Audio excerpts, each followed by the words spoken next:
Stop! Police! Oh, shit. We have a total of 600 in progress for most of each. Subject is 25 and appears to have shit his pants. Get back here! Hey, what's up? This is Community Service with Greg Conant. That's me. First of all, Comedy Showcase app is fucking live, bitches. Comedy Showcase app stand-up clips. We'll tag it in the stuff, and it is only on Apple right now. And let me put that for my back support. I got arthritis. We need everything I do is mom and pop shop, baby, low budget, but we're growing and we'll get there. And it's not on Android yet. We don't have the finances and funds for that, but it is on Apple. And once we get to about 5,000 subscribers, we'll then put it on Android as well, because we'll have the finances to do so. So subscribe. It's an stand-up comedy clip app. It's only on an app, and it supports and provides a platform for up-and-comers, and it pays them a large portion of the fucking proceeds. I believe it's like 30%, and then after we hit a certain number of capital, we'll up the stand-up money comics to 45%. So they're going to get, they're going to get fucking paid for their stand-up. So it's a good thing. It's profit sharing. Imagine if all the companies did that with their employees. Maybe we wouldn't be in the studio, no kitchen, huh? Anyways, yeah. So Comedy Showcase app, you're getting a product. You're getting funny comics, up and comers, no famous fucks. They're already famous. They don't need it. It's hopefully to boost us comics to that next level, and we get paid, and they get data and analytics and all that stuff. It's just they own all their material. It's completely artist friendly. The comic is in complete control and get paid. So support that. And then of course, thank you, Sticker Supreme.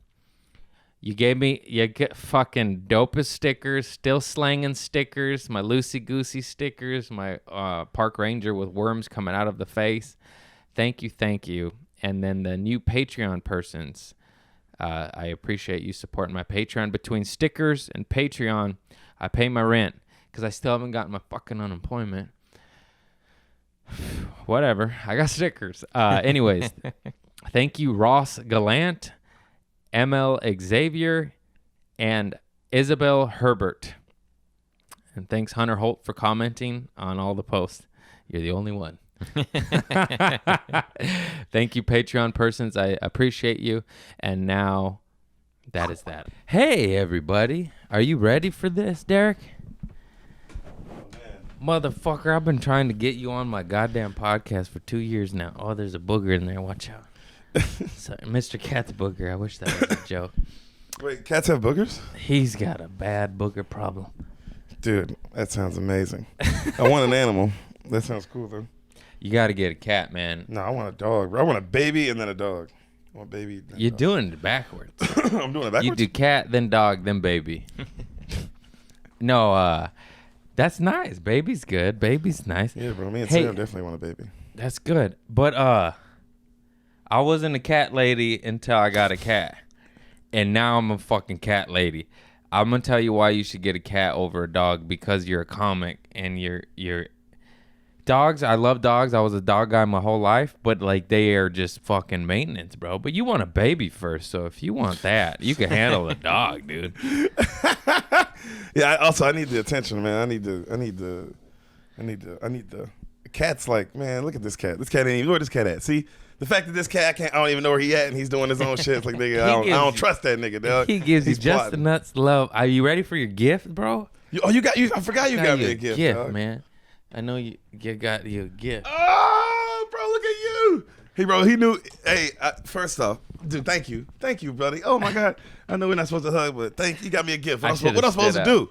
Fuck, I'm supposed to do, bro. You got me a motherfucking. And y'all don't know the meaning behind this. There's a lot of meaning behind this. I need the hanger back though. Oh, I want the hanger. The hanger matches the coat. Just kidding. It's You can have nice the teal. hanger. You can have the hanger. No, so look at me right now. Y'all see the flannel? Your boy got the flannel on. I got him in the flannels. He got me in the flannel. No bullshit, bro. I gave him his first flannel. Gave me my first flannel. I started rocking that shit, and I was like, damn, this shit. this shit look good on a nigga. You know what I mean? This shit look good. Like I look good on stage. And bro, now look at me. He's a flannel man, dude. I only wear flannels now.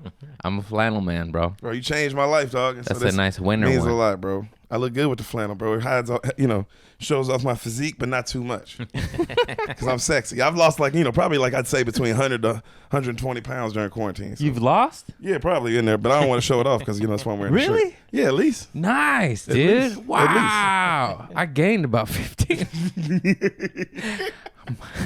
The beaches are closed. Who cares? Can I put this somewhere for now? I don't want to. I'll hang it back up. Thank you, buddy. Golly. You're so Yeah, nice. he's a flannel man too. He gets the Yeah? Pendletons. Mm-hmm. I'll Chris? get you a nice. I'll get you a nice Pendleton. Nice. For Thank you, our bro. 100th episode. Have we done 100 yet? No, this is 87. Yeah. Don't let me forget. Remind me to get you your gift. All right. I don't even smoke weed anymore. I don't remember shit. I was smoked a lot. texting him, hey, you want to do my podcast Monday? He's like, today's Monday. I was like, oh. I called you immediately. I was like, oh, shit, I thought it was Sunday. How about Tuesday? It's hard to get him. He's a busy man. no, How yeah. many times did I ask you Bro, legitimately? you fucking, you're 14? persistent, dog. You stupid motherfucker. I'm terrible, bro. I was on, at first I was on King of the Sting, and then I was doing Spoil the Beans, and then I was on the road every weekend. That was when so it was like, oh man, it's like, I don't want to, it was just so much. And then, No, I get it. Yeah. And then the quarantine happened, and I was like, I don't want to Yeah. do anything. I was sad, bro. When the beginning of quarantine, nigga, I was sad. I was super sad. And then you hated me for a little while. I never hated you. I never hated you. I was just sad. I was just like, bro, I don't want to do nothing. I barely want to do my podcast. And then me and Sam went home. We went home, saw my family for a week, saw my girl's family for a week, and then came back, did some stand up, and now I'm back. Now I'm like, Where'd you okay, do I'm stand-up energized. at? Oh, San Diego. Headline, yeah, bro. I got the headline ACC. That was dope. Oh my god, people Nice. came out. Thank you to all the San Diego people that came out, bro. With the shirt, they came out with Spoil the Bean shirts. Nice. You know what I mean? They were repping, dog. It was nice. Fuck yeah, We dude. packed it out. It was Yeah, fun. dude, I'm Not packed it headlining out, but I mean, we have packed it out. Minnesota this weekend. I know. I saw. I was about to ask you. Oh about my that. God. How do you feel about it? I'm scared. I'm so How scared. long has it been since you got up? I've done 3 spots in like 100 days. 3 In 100 days, you've done 3 spots. in 100. I did 0 spots for 94 days. Okay. And then I did a spot at Ari's podcast studio 1 week, and then the next week Ari's podcast studio, and then the next week warehouse in downtown. All I believe illegal shows. I don't know. They said don't advertise, don't tell anybody. So Yeah, then it's definitely illegal. Bro. yeah. Ours was legal. I definitely probably got Corona in that bitch though. But it was definitely, Well- I was in there. Hey, niggas was asking for pictures, fool. What I'm supposed to do? I'm not a famous person, dog. If you ask me for a picture, you getting that motherfucking picture, bro.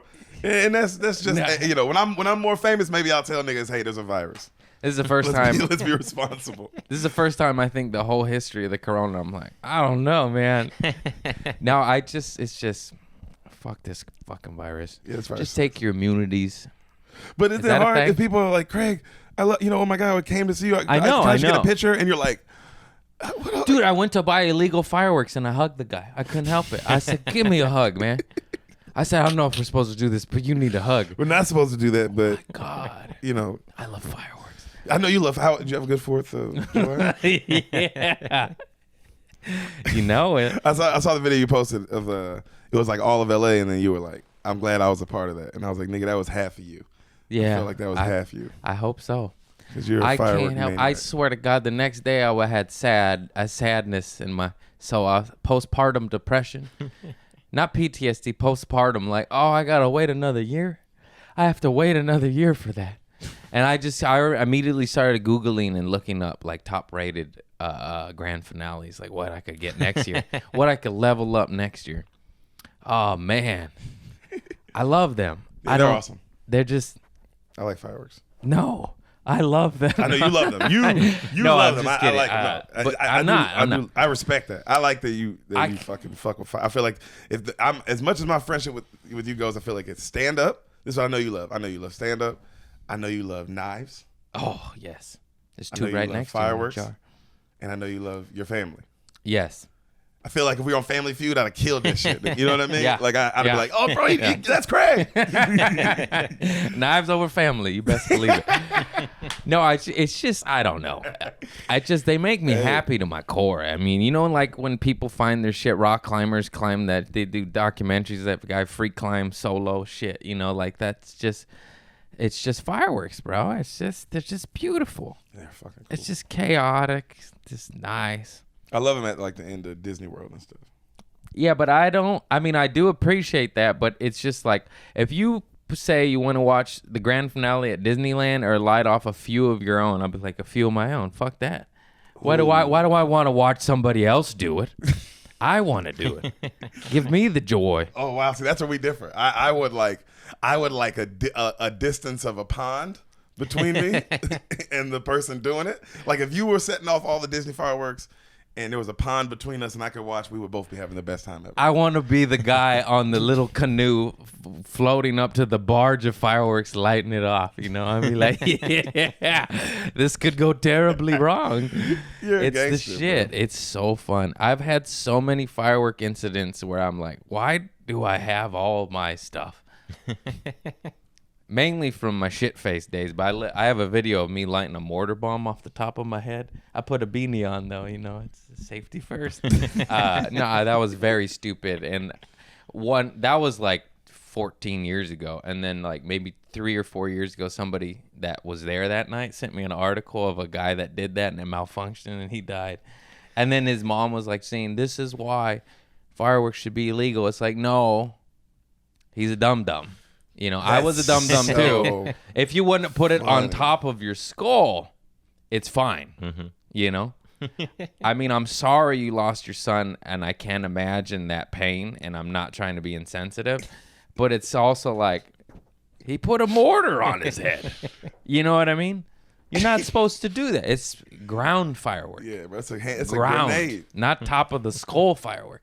Anyways, I'm gonna sound like a monster there. You don't sound like a monster at all, man. You sound like a good true. father. I mean, I did it too. I could have been dead, and it could have been my mom on the news, and I would have been in heaven like, no, Mom, that's on me. That's on me. Let the other kids have their fireworks. No need to ruin it. I like that you're in heaven in that scenario. That's nice. Maybe purgatory for about 50 years. I like the guy's like, get in here, you goof, Craig, you big old goof. You put a mortar on your head? Oh, you son I of a will gun. let the other shit slide. Get on in here. You know, you're too good of a time. Here, give him a mortar. Give him see what he does with this. Yeah. Good times, man. Yeah, bro, you lived a life, dog. You lived a fucking crazy life. You got to, man. I forgot. I remember. I didn't forget. I was like, I hope. I don't even know if you know how much he has played. I never really thanked you for this, but he's played kind of a major role in the development of me as a stand-up. You booked me at Madhouse so much. Oh, And dude, those you're are, the best. You're just a great comic. I didn't do anything. Thank you though for saying that. That's so nice. Those were truly like my first road dates too. I didn't Really? I'm born and raised here, came up here. I mean, I'm lucky and blessed that I came up at the Comedy Store, but like I never really did the road until that was, I think, my first road gig, if you can even call it that. I felt like the first time you came down with a friend too. With Eric Myers. But Man, I yep. think you saw me first at what the fuck, Josh Nelson's The Wood. The Wood when Yep. it was magical. Oh, bro, The Wood in San Diego, So, dog. I remember Pacific meeting Beach. you there, and I got to feature, and featuring's the sweet spot. It's so easy. And then it was The Wood, and it was, oh my God, that was Smash City. Nothing but just sexy beach girls and sexy beach guys. And just that room was like better than almost every club. Oh, bro, in San Diego, there was a second where The Wood, I mean, it was getting the big dog headliners. Yeah. It was getting like Eric Griffin and Brent Moore and shit. Because it was fire. Santino. Yeah. Ian Edwards. Ian Edwards. It was getting some beasts down there, bro. It was a magical room. It And was awesome. I, Yeah. That is where I saw you because I was like, how? And then I saw you there, and then you came down with Eric Myers, and then it was a wrap. And then you were coming down once a month. yeah. You know, you were just coming down, and then you would headline. I think you would headline. Did you headline one of the off nights? I would headline off nights, and then they Yeah. finally gave me a weekend, and then they finally moved to a shittier location, and I said, I'm I out. was gone. by You were then. gone. They let go of me by then. Yeah, you booked the dopest line. I remember Man, the bro. first weekend. You saved some of those. Dude, the first did. weekend you had me at Madhouse, it was me, you, Eric Myers, Jack Knight, Sam J, Yep. Becky Robinson. There was more. Hang on. I want to say Brian Simpson was on that line. Brian I could be Simpson. I just remember being like, they like just wrong. And then maybe everybody. Zoltan or Eric Knowles. Zoltan. It was Zoltan. Yeah, Zoltan. It was 'Cause Zoltan. but it was like that. And man, that shit was so fun. Bro, It was following so everybody. fun. 'Cause it was so fun. Bro, it felt like no bullshit, bro. That shit felt like being on an all-star team or something. It was because it was them shows- murder. you- It was you- it was Murderers Row. It was Every- Murderers Row. Every yo, single comic was just bangers, dude. Preacher Lawson, fucking Jesus, Jerron Horton. I mean, bro, Yeah. everybody came down, bro. Daphne Springs, Jackie Fabulous, Kelsey Cook, Z- Taylor Tomlinson, Zainab Johnson. Zainab I remember Johnson doing was coming down. Oh my God, bro, just motherfucking like Opie. killers, I remember doing dog. shows with Opie. Yeah, Opie, Ron Taylor, Trey Stewart, Ricardo Flanagan. I mean, just These are all up and comers, but they're gonna be famous fucks real goddamn soon. and then some of them are already doing like people like Taylor and Jack Knight. They're doing Oh, quite Taylor. well. Taylor was on it on one of the weekends. I was there too. Eric Myers, yeah, bro. I mean Taylor, golly, bro. Just people who I mean, Eric That shit goddamn was fun, Myers. man. That guy is a fucking thunderstorm. Yeah. That there were a guy's lot of unreal. killers. Yeah, he is unreal. And then, you know, it was just fun, man. It was just that shit was fun to see like up and coming people, and it wasn't like had nothing to do with industry, had nothing to do with none of that, bro. It was just like, motherfucker, who's funny, who's about that? Because it was 10 comics, 10 everybody just doing 10 minutes. There's no headliner. We're all just doing 10. Maybe the last person's gonna do 15. 15, 20 max. 15, 20 max. But you're just closing it out. It's just so they can like get their checks, you know? Bro, it was straight up who's a monster? Who is the motherfucking bro? Seeing people. And every single name, there's like Crush. only two famous fucks, Jack and Taylor. Yep. But And Preacher Lawson. Preacher now, Lawson. yeah. And Preacher But Lawson. like they're all dope. Like that's what I mean. They're all headliners. They just don't have credits or enough credits yet. This is crazy. You can have like 8 credits and be like, "Who are you?" You'd be like, "I have 8, but I have 8 credits."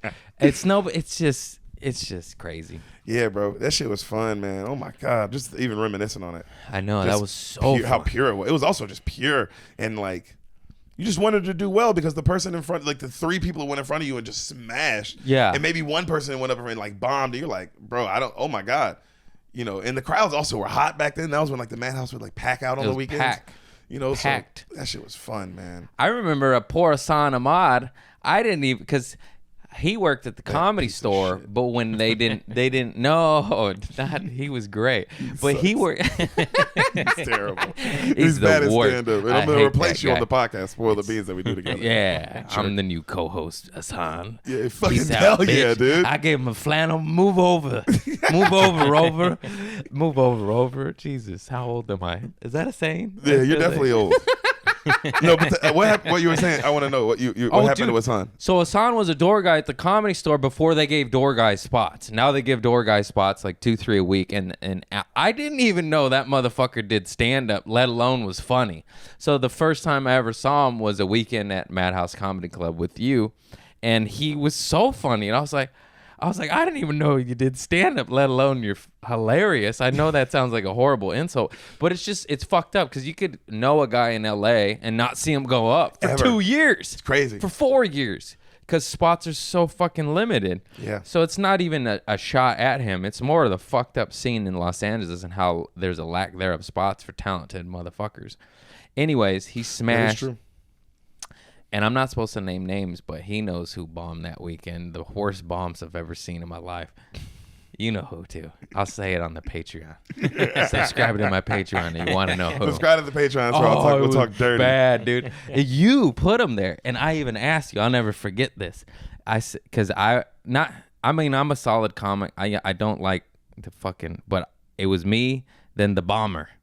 And then that was the first show. And then the next show, you put me and then the bomber again. And I even asked him, I was like, why'd you do that? And you said something like, I like to see, like, I can't even say the word, but I believe you said the N-word, and then you said like fall or something like that, right? Oh, dude, I love to see niggas fall. Bro. Yeah, I love something to like see them that. fall. And I just was They go like, up and you just sick bomb, fuck. bro. Oh, hey, that was my It's like favorite thing. sink or swim, motherfucker. Hey, at Madhouse, let me tell you something, bro. And I posted that shit one day, and I stand by this shit for life, nigga. Hey, if I ever booked you, all right, if I ever booked you, bro, it was 100%. If I ever booked you only once, one time, it was never personal, but it was just because you weren't funny, bro. Just know, but I still fuck with you. We're still homies. It wasn't personal. You bombed. You ate shit after somebody good. That's what the Madhouse was all about to me, dog. It was like, You're weak. You're weak. You're weak. You were weak, nigga. You're a pussy comic. Nigga, we in the jujitsu Fucking dojo, bro, and you got your ass survive. smashed, fool. Survive. Fool. Survive. That's what I love about the Comedy Store. It's like you get to see that with like famous people. You get to see, but with like you get to see like Joe Rogan. You know what I'm saying? And motherfucking. You get to see Joe Joey Rogan and- in his head following Sebastian. Yeah. You're just like, what? You know? And you know what I'm saying? Like that shit's like, and it was like that, but just on our level. So I loved, bro. Bro, if you were kind of suspect, yeah, you were following low-key Brian Simpson, you were enjoyed following it, too. Sean Grant.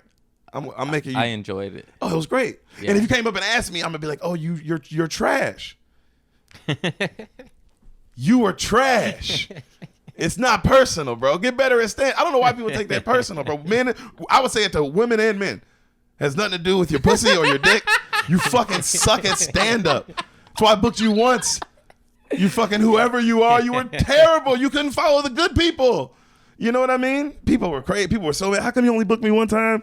Or this, that, and the third. It's like, bro, because you were trash. I think I bring this up. I have no shade to Brian Simpson, but my biggest credit to this day is killing and watching him struggle At the after. Wood. I heard about that. That was crazy because he's one of the best. He's one of the best. One of the best comics I know. He's so good. And one of my best friends. And So he I told me was that just, story. and he's my friend, and I love him, you know. And he's gonna go on to do big bad things. He'll have Netflix specials. I believe in him with all my heart, mind, body, soul.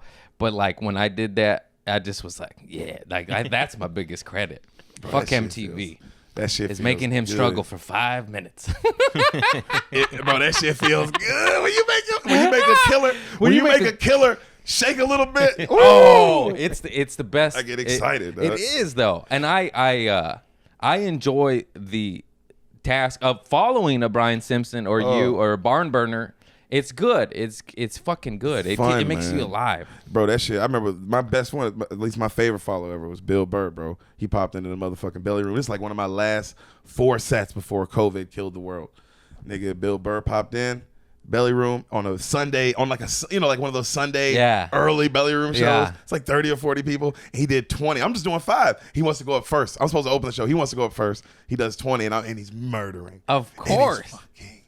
And this is what makes it scarier is because you're also like, man, like not even on some like, oh, it's Bill Burr, it's some fame shit. Fuck that. On some like, damn, that was a good joke.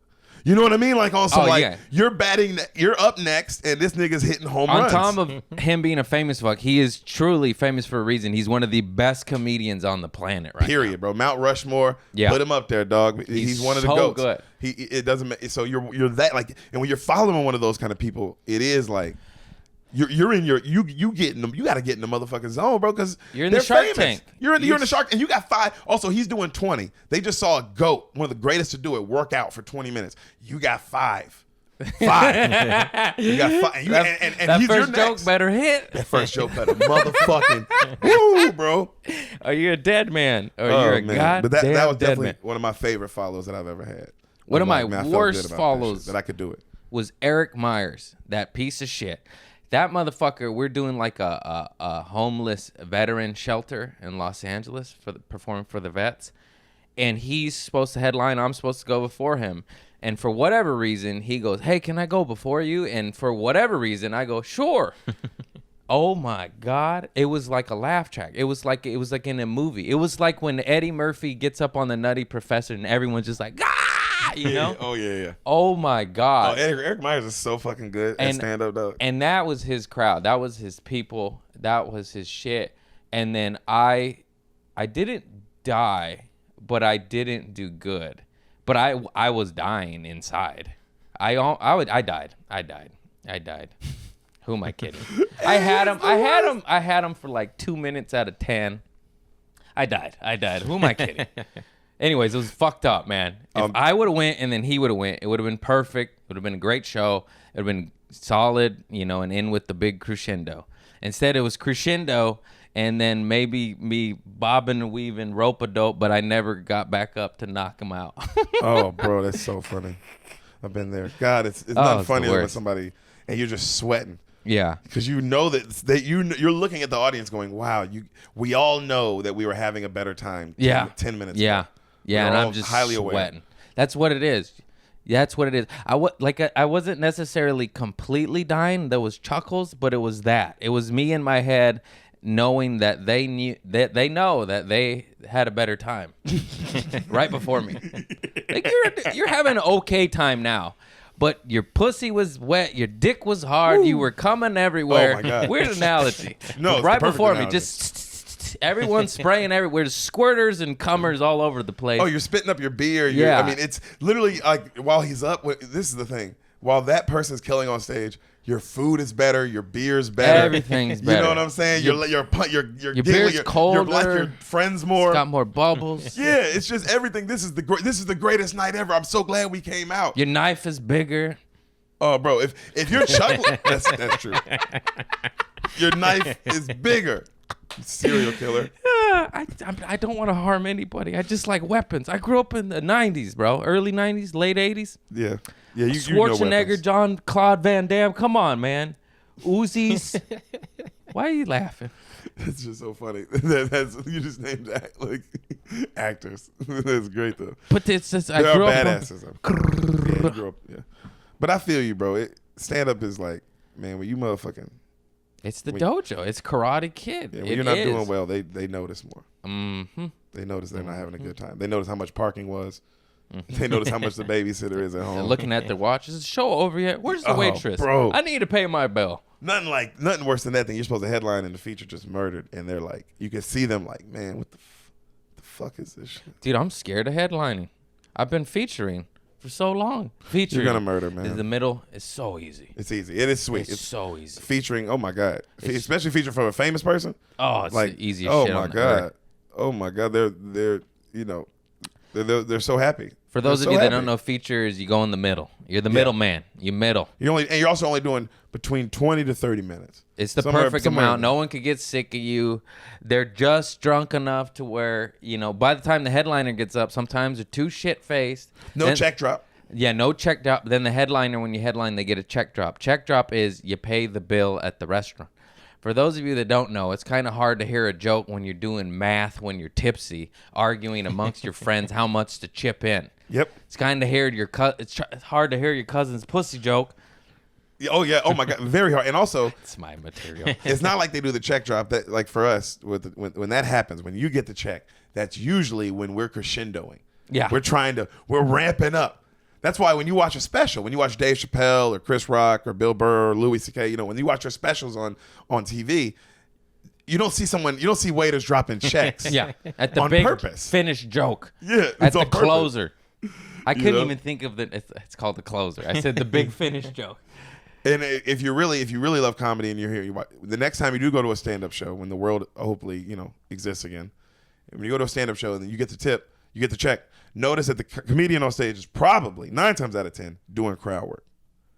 They're doing crowd work, or they're doing a joke about how you're getting the check. That is so they can get through this, so you can now focus back in. Yeah. To finish that's out. to buy time to then get to the closer to then get off stage. Yes, so you can still leave with the damn, that motherfucker was funny. Not leave going, man, my fries were fucking, how much? Like they don't want you. Yeah. We don't want you leaving. They with that charged feeling. me for ranch. This is bullshit. Fuck this comic. I got charged 50 cents. That's how it is. It really is. Yeah, people get mad. It's so hard. It's hard not to be human, man. It's just hard. But I miss it, bro. Oh my God, I miss it so much. I know. I miss it so much, man. Glad I have zero training and now I go right to that. Oh, it's the best. It was so much fun to go up again like that with no motherfucking.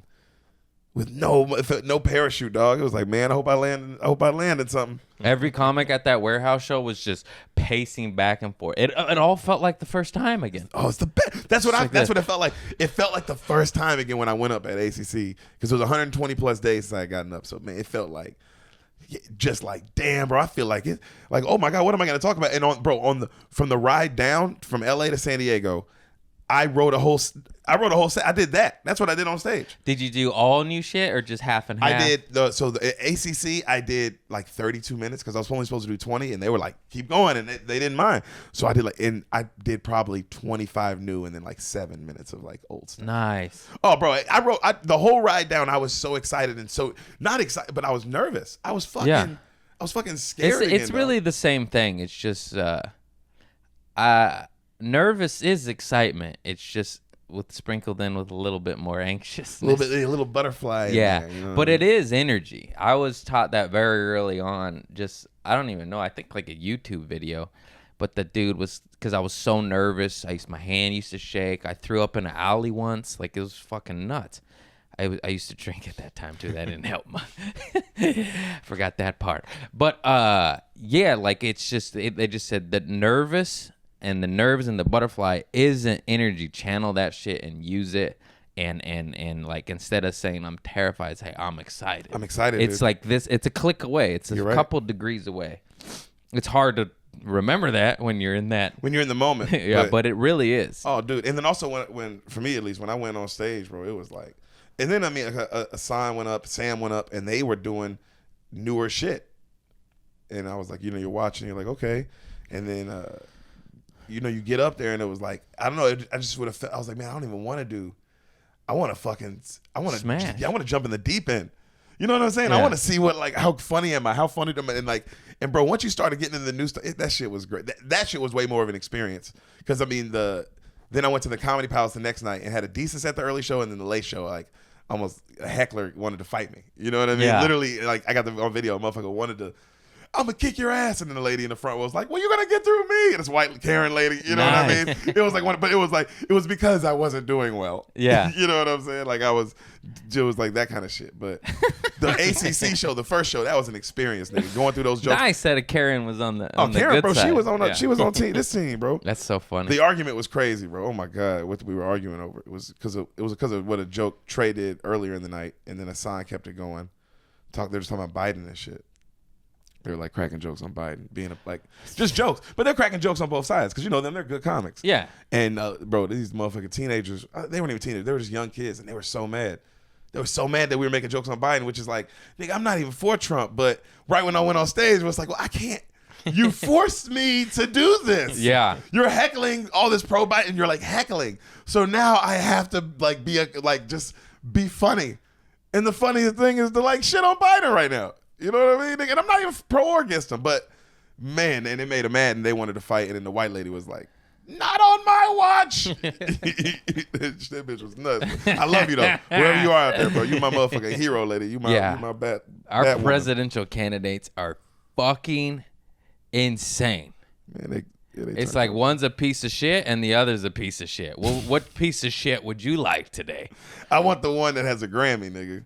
Give me the ones with Grammys.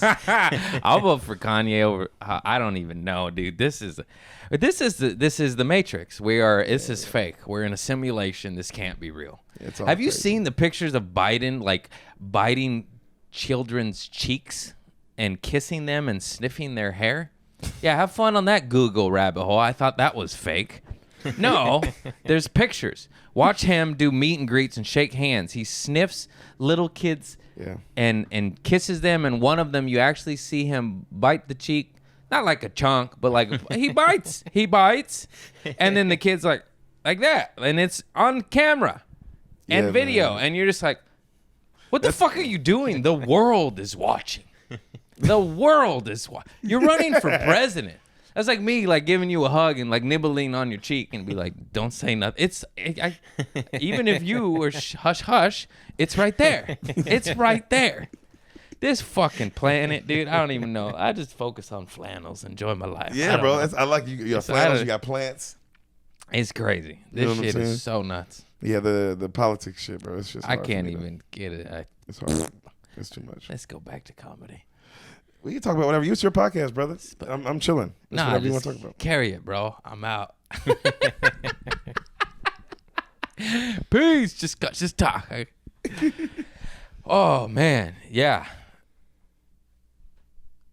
I am out. I am out of stuff. How long have we been rolling? Half an hour. That's it. You crescendoed fast. Oh no! What do you mean? To me, it's I was just It's getting chilling. hot in here. I forgot to offer you a beverage. Would you like a strawberry soda? Are you serious? I mean, Can you get strawberry sodas? They're mean, really yeah, I'll good. drink some. I got a water bottle too. I'll drink. I got my water. You grab yourself a strawberry too, there, Chris Lund. because I've been being healthy, bro. Oh, you at don't. me. But Look at me. it is organic. Look at that. It's not organic. Fucking healthy as shit, dude. You seriously lost 100 pounds? Probably maybe 200. I knew you were fucking with me. I feel like you lost a lot of weight, but I was lost some weight and drinking water. Your boy been drinking nonstop water, and I get my 10,000 steps in. You got to get your 10,000 steps in, guys. Thank you, Like an elderly woman. This is at least, okay, I know it's soda and I know it's sugar, but at least it's natural. It is not good for you, but it's probably 50,000 times better than a Coca-Cola with high fructose cancer corn syrup. Are they paying you for this? No, I just like They're Trader going to one day, Joe's. brother. They will. You watch full circle, 1 to 5 years. I don't know how this world's gonna go or my career. But Trader Joe's, you're gonna pay me money for these advertisements. Oh, bro, You're gonna pay me money. If we learn anything from Joe Rogan, it's you just keep going. I mean, bro, $100 million deal. But that was, you think about that, it's like, that's 12 years in the making. Bro, or 11 years in the making. We Before he assumed just it was got to $100 that. million deal. Wasn't it more. actually a $300 million deal? Google, help me out. I swear to God. Someone was like, isn't that crazy good? That shit good. That shit good. Oh my God. Strawberry soda. So the reason this is extra good because look at the ingredients. Look at the first ingredient. Strawberry juice. Not contains 1% juice. This is strawberry juice, water. Of course, it has a shit ton of sugar that makes it not healthy anymore. But it's like Fanta. Fanta were made with actual fruit and not artificial flavor. Yeah, I can tell it's like, oh, okay. This is the thing. It's like one of those good ass strawberry Fantas, just without. It's a less fun strawberry Fanta. It's still good. It's still good as fuck. No, but it's Strawberry more fun Fanta's- because it's It's Fanta healthier. with no cancer. Exactly. But It's that's cancer-free We don't know that's what strawberry makes soda. the Fanta fun. Yeah, you're right. You're right. Is that big sugar glob of cancer? But this goes hard. It wasn't? It sounds, everything says 100 million or over 100 million. Yeah, I mean, dude, that guy. I mean, still, who the fuck's? I think it was Santino. Somebody said it was. I don't know. I heard it on a podcast. They're like, actually, it was 300 million. I was like, what the fuck? I'm sure. Yeah, I'm sure. Like on some other incentives and stuff and back end deal, he's probably gonna get way more. But the point is like, bro, you got to keep going and just keep doing your podcast. I remember one time I'm hanging with him in the back green room. This is when I was doing. He was letting me open for him. Thank you. And the nigga said he was talking to me about podcasting, and I was like, yeah, I got one. Spoil the Beans. Go check it out. Oh yes, check it out. And he said, you know, how much do you do it? I was like, once a week. He's like, good. Just got to keep doing it. He's like, you want it to grow somewhere like mine? Just keep doing it. And he said, once it gets good, you do 2 a week. And then if it gets really big, do 3 a week. And I was like, damn. And he was like, you'd be rich like me one day maybe. And he was just kind of laughing. Like, he's kind of said it like that. It's but that's what real. it meant. And it was just like, damn. And that's why now, bro, now we do 2 a week. Spoil the Beans Monday, Thursday, bro. 2 a week. You're going to get that podcast, dog. I'm not there yet. Give me time. I struggle with 1 a week. That's so funny. I like ours is, I mean, because you have to do like an interview. This is different. Ours has a theme, so it's a little easier to do. More. Mine has a theme. Wait till the end. I'm No, sorry. Joe Rogan's the shit. Joe Rogan, he's just also been doing it, and it's like guys like him, guys like Bill Simmons on The Ringer, all these guys, bro. They've been doing their podcasts. Mark Maron. I mean, they've been doing it for like. They get huge deals because we forget it's like they've been doing it 12 years. Like I'm only on episode, I think we're on episode 136 right now. What are we how on? about you? This is 87. 87. You Yes. see what I'm saying? So it's like, bro, we're babies. Yeah. We're babies in the podcast game, and I look at I'm totally cool with that because I'm looking at our podcast 10 years down the road, 2 episodes a week with bonus episodes with all that kind of stuff with more content. It's like, oh, bro, why? What are the possibilities of doing it? What these motherfuckers signing $100 million deals, dog. No, and I think I'm funny too, and I know you think you. So it's like, who knows where we might end up. You are funny. I am funny. I hate talking like that, but it's true. Suck my balls. He's Suck funny. our motherfucking I'm dicks, funny. nigga. I know I'm funny. Hey, I'm funny as shit. It is what took it me is. 36 years to have the confidence to say that. But it's just self-worth and that shit. But what I don't know what you said made me think of that. I think it was just the Joe Rogan talk. But I remember watching a documentary on The Clash, and I believe it was Joe Strummer of The Clash, and he said how they used to get together in a garage and make songs and gig out and wig out on the idea. I don't think it's gig out, it's wig out. I don't know. Anyways, on the idea that a song that they made in their basement in their fucking garage the world can hear it. And then sure enough, that fucking happened. And I remember watching that before comedy when I was just a drug addict. And but I remember thinking, It then hit harder. I always knew I wanted to stand up, and then I finally started doing it. And then you do these jokes, these silly fucking jokes, and then they get posted online, and then not to the Clash's level, but some of them go viral and millions of people see your jokes, and you're just like, whoa, like that could happen to anyone. That shit goes That hard. could happen to anyone. That shit goes hard. Like, do you think I would thought? I know I said this 15 million times. I have a studio apartment with no fucking kitchen, and when my shit went viral, I worked at Trader Joe's. I was a grocery store worker that. with a studio with no kitchen, and then all of a sudden, millions of people saw my shit. You know what I mean? Like it's the internet. It's the fucking Internet's internet, awesome, dude. It's crazy. Internet's awesome. Now here I am still in a studio apartment with no kitchen and a 15-year-old Camry, but I don't work at Trader Joe's. Bro, baby steps. Baby steps. Imagine when you're 46. You know what I'm saying? 2 bedrooms. You're going to be killing it, brother. I believe You're it. gonna have a mini stove. Hey, you're right. You know what I mean? One of those portable grills, the little ones you If can I'm take still outside. in here at 46, that Glock 19 is going in my mouth. You best believe it. If I'm in this apartment in 10 years, that Glock 19 is going in my mouth. Mr. Cat's pulling the trigger. Where is my cat? You think I wonder if LA opens. I hope LA opens back up, or else I'm gonna leave, man. I'm gone. I give LA I'm here till August, and then after that, I'm out. What's in August? I'll give, like, if we're not open back up. Oh, you're going back home? Yeah. Oh yeah. I'm not paying rent. I mean, me and Sam will either go to my parents now moved from Memphis, where I'm from, to Phoenix, so they'll be living in Phoenix by then, or go to Maryland, back to her crib. Go to And Phoenix. just wait it out, save our money, bro. And because there's no stand up to be done. It's like the only reason I'm here. It's like, bro, just for me, I didn't come into LA because I was like, nigga, I want to live in LA. I came here because it's like, bro, I want to work. I want to be a comedian, and that's where the best comedians are. It's like football, bro. It's like if I'm from Memphis, that's where I'm from, and I want to be the best football player ever, I'm gonna go to University of Alabama. I don't want to go to fucking Tuscaloosa. Who the fuck wants to go to Tuscaloosa? And I'm not saying LA is Tuscaloosa. Obviously LA is better, but I'm saying that's how I view. I'd rather I'm sorry, be home. Tuscaloosa. hey, you know where you are, Tuscaloosa. You know what it is, bro. Enjoy you don't have college football no more, so I hope you enjoyed it. But I'm just saying, dog, like I don't want to be in LA if there's no reason to be in LA. This isn't like, I'd much rather be in a place where motherfucking there's space in between the houses and shit. You could have a yard and rent a house for $800, Bro, as a opposed house. to a studio apartment for $800, and that's cheap. Yeah. And if there's no stand up, and that's what I'm saying, and I'll figure it out in another city, because especially if like all these big clubs close down. It's a What's up, soda. ladies? It made me burp. That was for the ladies. You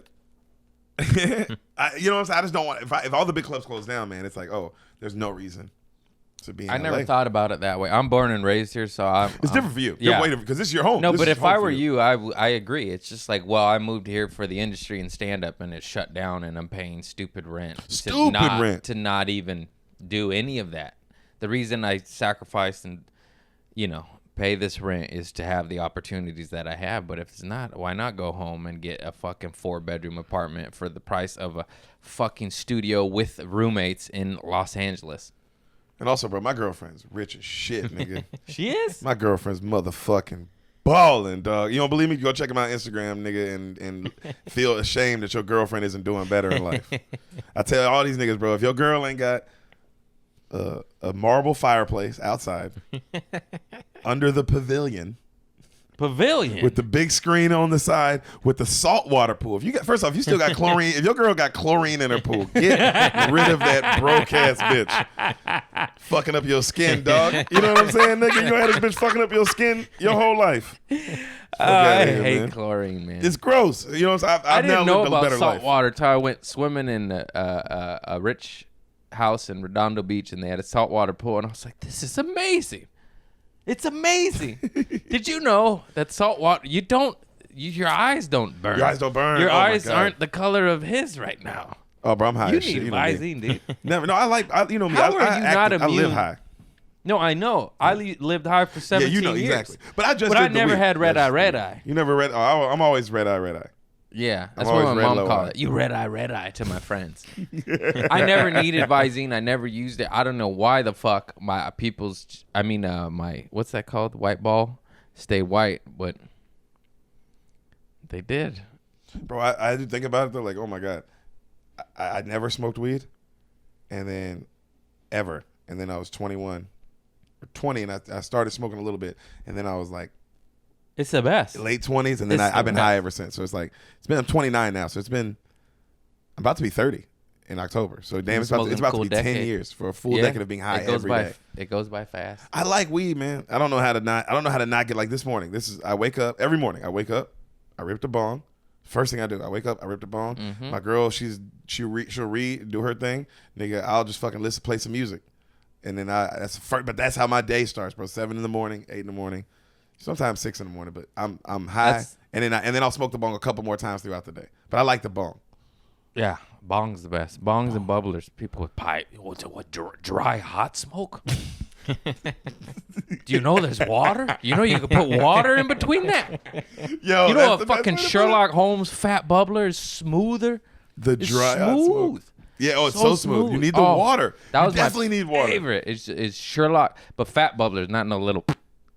Bubbler water stinks extra strong. But those bubblers, you know, the Sherlock Holmes, Oh, they're please. so Hell yes. smooth. Yeah. I'm all bongs, idiots. though. We would just fucking bring a 2-foot glass bong in high school in the car, drive around hotboxing with a 2-foot glass bong. This is in like 99, bro. This is highly illegal, you know. There was like one medicinal card in fucking California, and you had to have bone cancer, you know. It wasn't like now. Like, I know I sound old, but it's like when you were a drug dealer back in the day, it was exciting. It was exciting. You could bet get it was. raided. You could go to prison. Yeah. Now they give you a little ticket. They give you a little ticket, and they might not even do that. I do remember being in Mississippi. That's where I went to college, and I do remember the thrill of like buying weed because it's like, oh man, if we get caught buying weed here, it's Oh yeah, and then in Clinton, other Mississippi, states, this is a big fucking problem, bro. You know what I mean? states like Texas and Mississippi, you go to prison. You're just like, oh man. For a little bit. So it was LA, like, you just go to county, but it's so overpopulated, you just get processed out see, real look at quick. you know the real shit. It's you could get 6 months and serve 6 days. That's what I'm talking about. Know your history. Know your history, bro. Do your research. That's you one. fucking- It's one good thing about mass amounts of crime in Los Angeles. If you're not a violent criminal, you Yeah. get processed out real quick.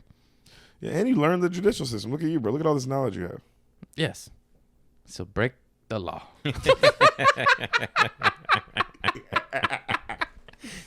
Turn up, all youngsters who listen. Yeah. Yeah, it's fun. What are you gonna tie your shoes and walk a straight line, you fucking bitch? Grow a nutsack and do something with your life. Yeah, I feel that.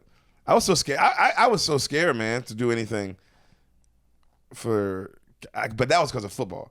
Like, you know what I'm saying? Like I got a scholarship to play football to go to college. So I was like football. You know what I mean? That was life. See, that's your first problem right there, going to college. I got paid. They paid for half of it. That's amazing. Yes, I got half scholarship for football, but then it was like, I mean, yeah, definitely. It's like, oh my god, now I'm just sitting looking at that debt. Oh, you still got it? I mean, I was only there 2 years. I dropped out after 2 years, Oh, nice. but I still got it. That debt. That was a lot. It's a lot of money. It's all right. Just That's a lot change of your money, bro. names. You'll be all right. No, that college debt. Sally did. Mae's like John Wick, bro. She coming for you. Yeah. Sally Mae. I was- Sally Mae like motherfucking nigga. Name an assassin. That's Sally Mae, bro. They You think you coming. get away? Hell no. That's the thing with like every other debt you could file for bankruptcy, but college debt, I believe you cannot. I think Congress might be trying to change that because there's so much student loans, college debt and shit. I don't know. It's all fucked. That's why I didn't go.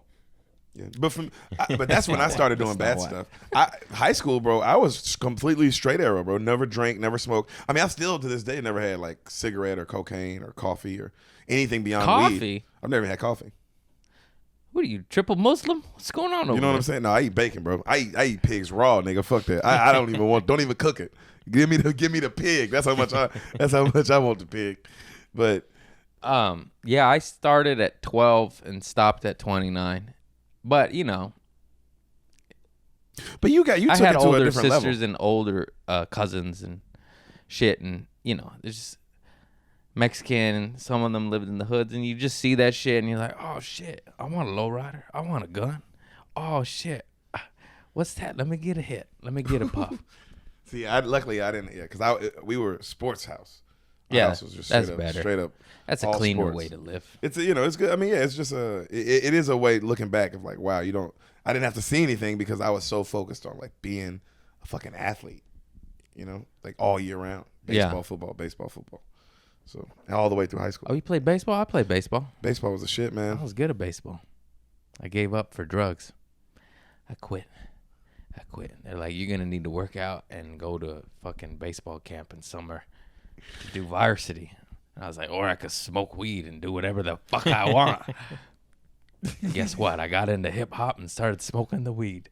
You got it? I was like, yeah, you got it. You like, Well, I got into underground in high school. yeah. Yeah, I've always been into hip hop.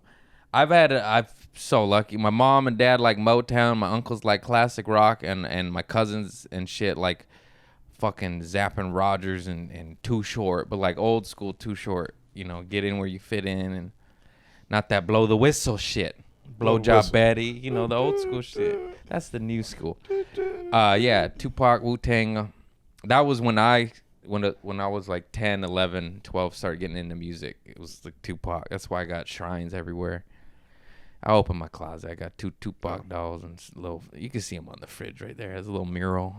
I didn't come to appreciate Tupac till later in life. Till probably like the last 7, 8 years of my life. Because younger through college, I didn't like him. I didn't like him at all. And then later in life, now I like him.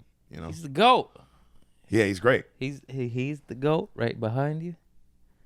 Oh, he's the He's the GOAT. He's the GOAT. There's 2 goats. Well, Dave, Richard Dave, and Pac. Dave. Well, Dave's he's the dead goat and Dave's the live goat. Yeah, because Dave's like Dave is definitely transformed into the GOAT for me. But who with do you Pac, think made Dave possible? Richard? No question. Yeah. No question. That's why But he's the I do GOAT. believe that somebody can be the GOAT, and then the next person can do what they did and take it to another level. I think Dave took what Richard did to even do another level. That's just my opinion. I think Dave is even beyond where Richard. I think Dave's on another planet. But there's going to be somebody who sees that and takes it, I think, to another. I think it always gets bigger. I think the next person always gets bigger. At least for me. Maybe. I'm a diehard Richard fan. Well, my parents, I love Richard. I grew up on Richard. They loved him. I loved him. It's just, watching his movies and listening to stand up as a little kid. You're just like, it's taboo. It's illegal. You're not supposed to. To me, if there's a Mount Rushmore, bro, if there's a top 5. Let's do a top 5. Carlin, Chappelle, Richard. Oh man. Bill Hicks, Bill Burr. There's so many. Chris Rock. They're all black. They're always gonna be all black. Always. No, black there's people, Carlin. But black Carlin people, was black. and Bill Burr and Louis. To me, it's like, bro, Louis. It goes. Bill Burr married a black woman. Mm-hmm. He's half black. Just kidding. We're getting weird now. I'm sorry. No, you're the best. Dave's a GOAT.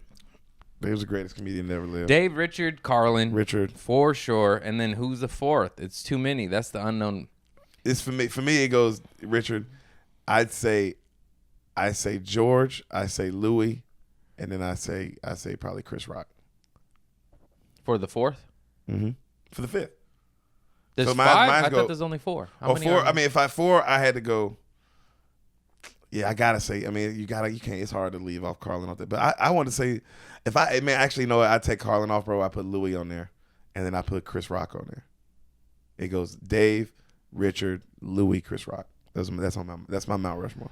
I can't argue with that, but I feel like Carlin has to be on there. I mean, that's what I'm saying. I only put it on there, Louis on there, because Louis is to me funnier. He makes me laugh harder.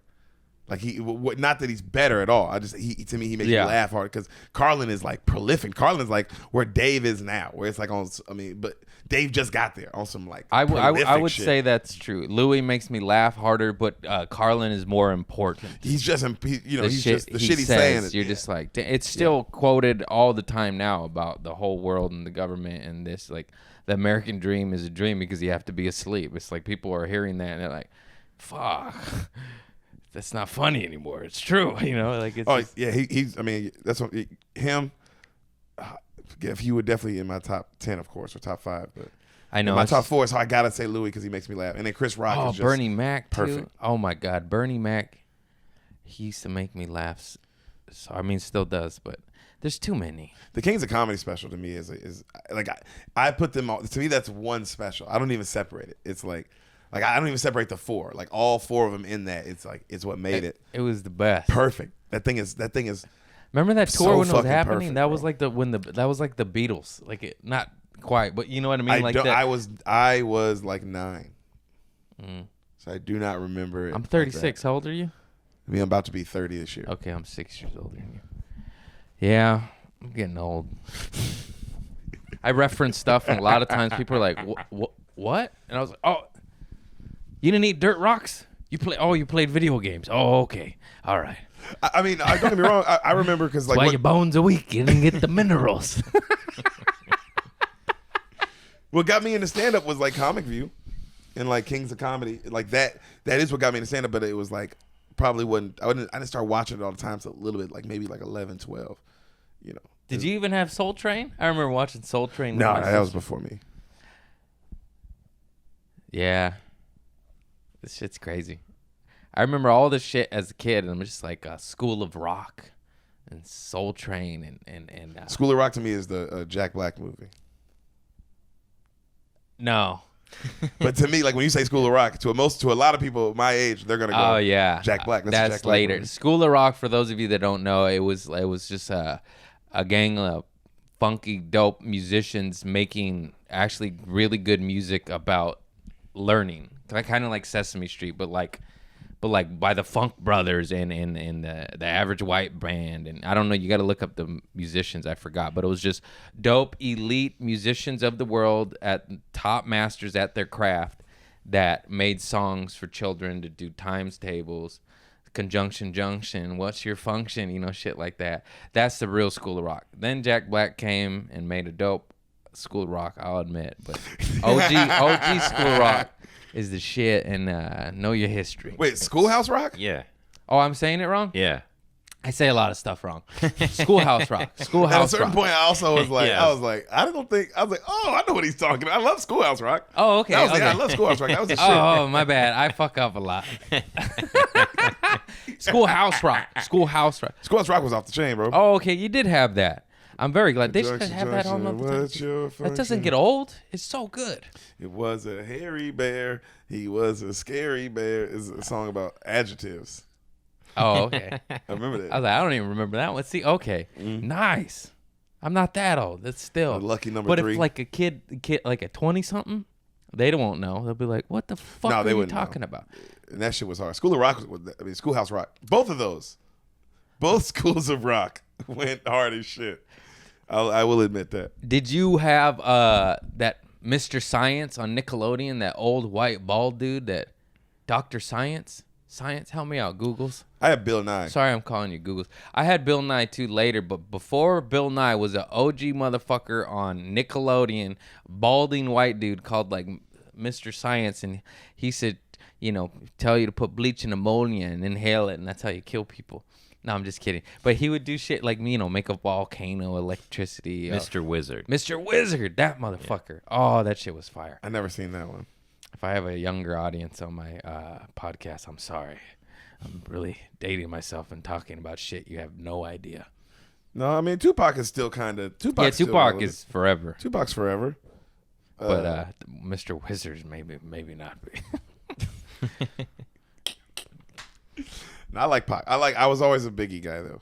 I will admit. Well, yeah, I love always a Biggie Biggie too. guy. That's the thing. It's like it doesn't even have to be who you like more. It's like, hey, they're both the best. Give me the loot. Give me the loot. That's right. I'm the a Baretta. young guy. Pulling I'm a LeBron era. Like, Tupac and Biggie aren't the best to me. I comment on every goddamn story you put LeBron's the GOAT. I just write no. He's the GOAT, baby. He's GOAT Jordan. James. Jordan. Shannon Sharp says it best. GOAT James. Jordan. GOAT Jordan's James. better. Who has more championships? Yeah, he's 6. There you go. When your GOAT gets 6, I'll entertain the idea. Until then, nope. No.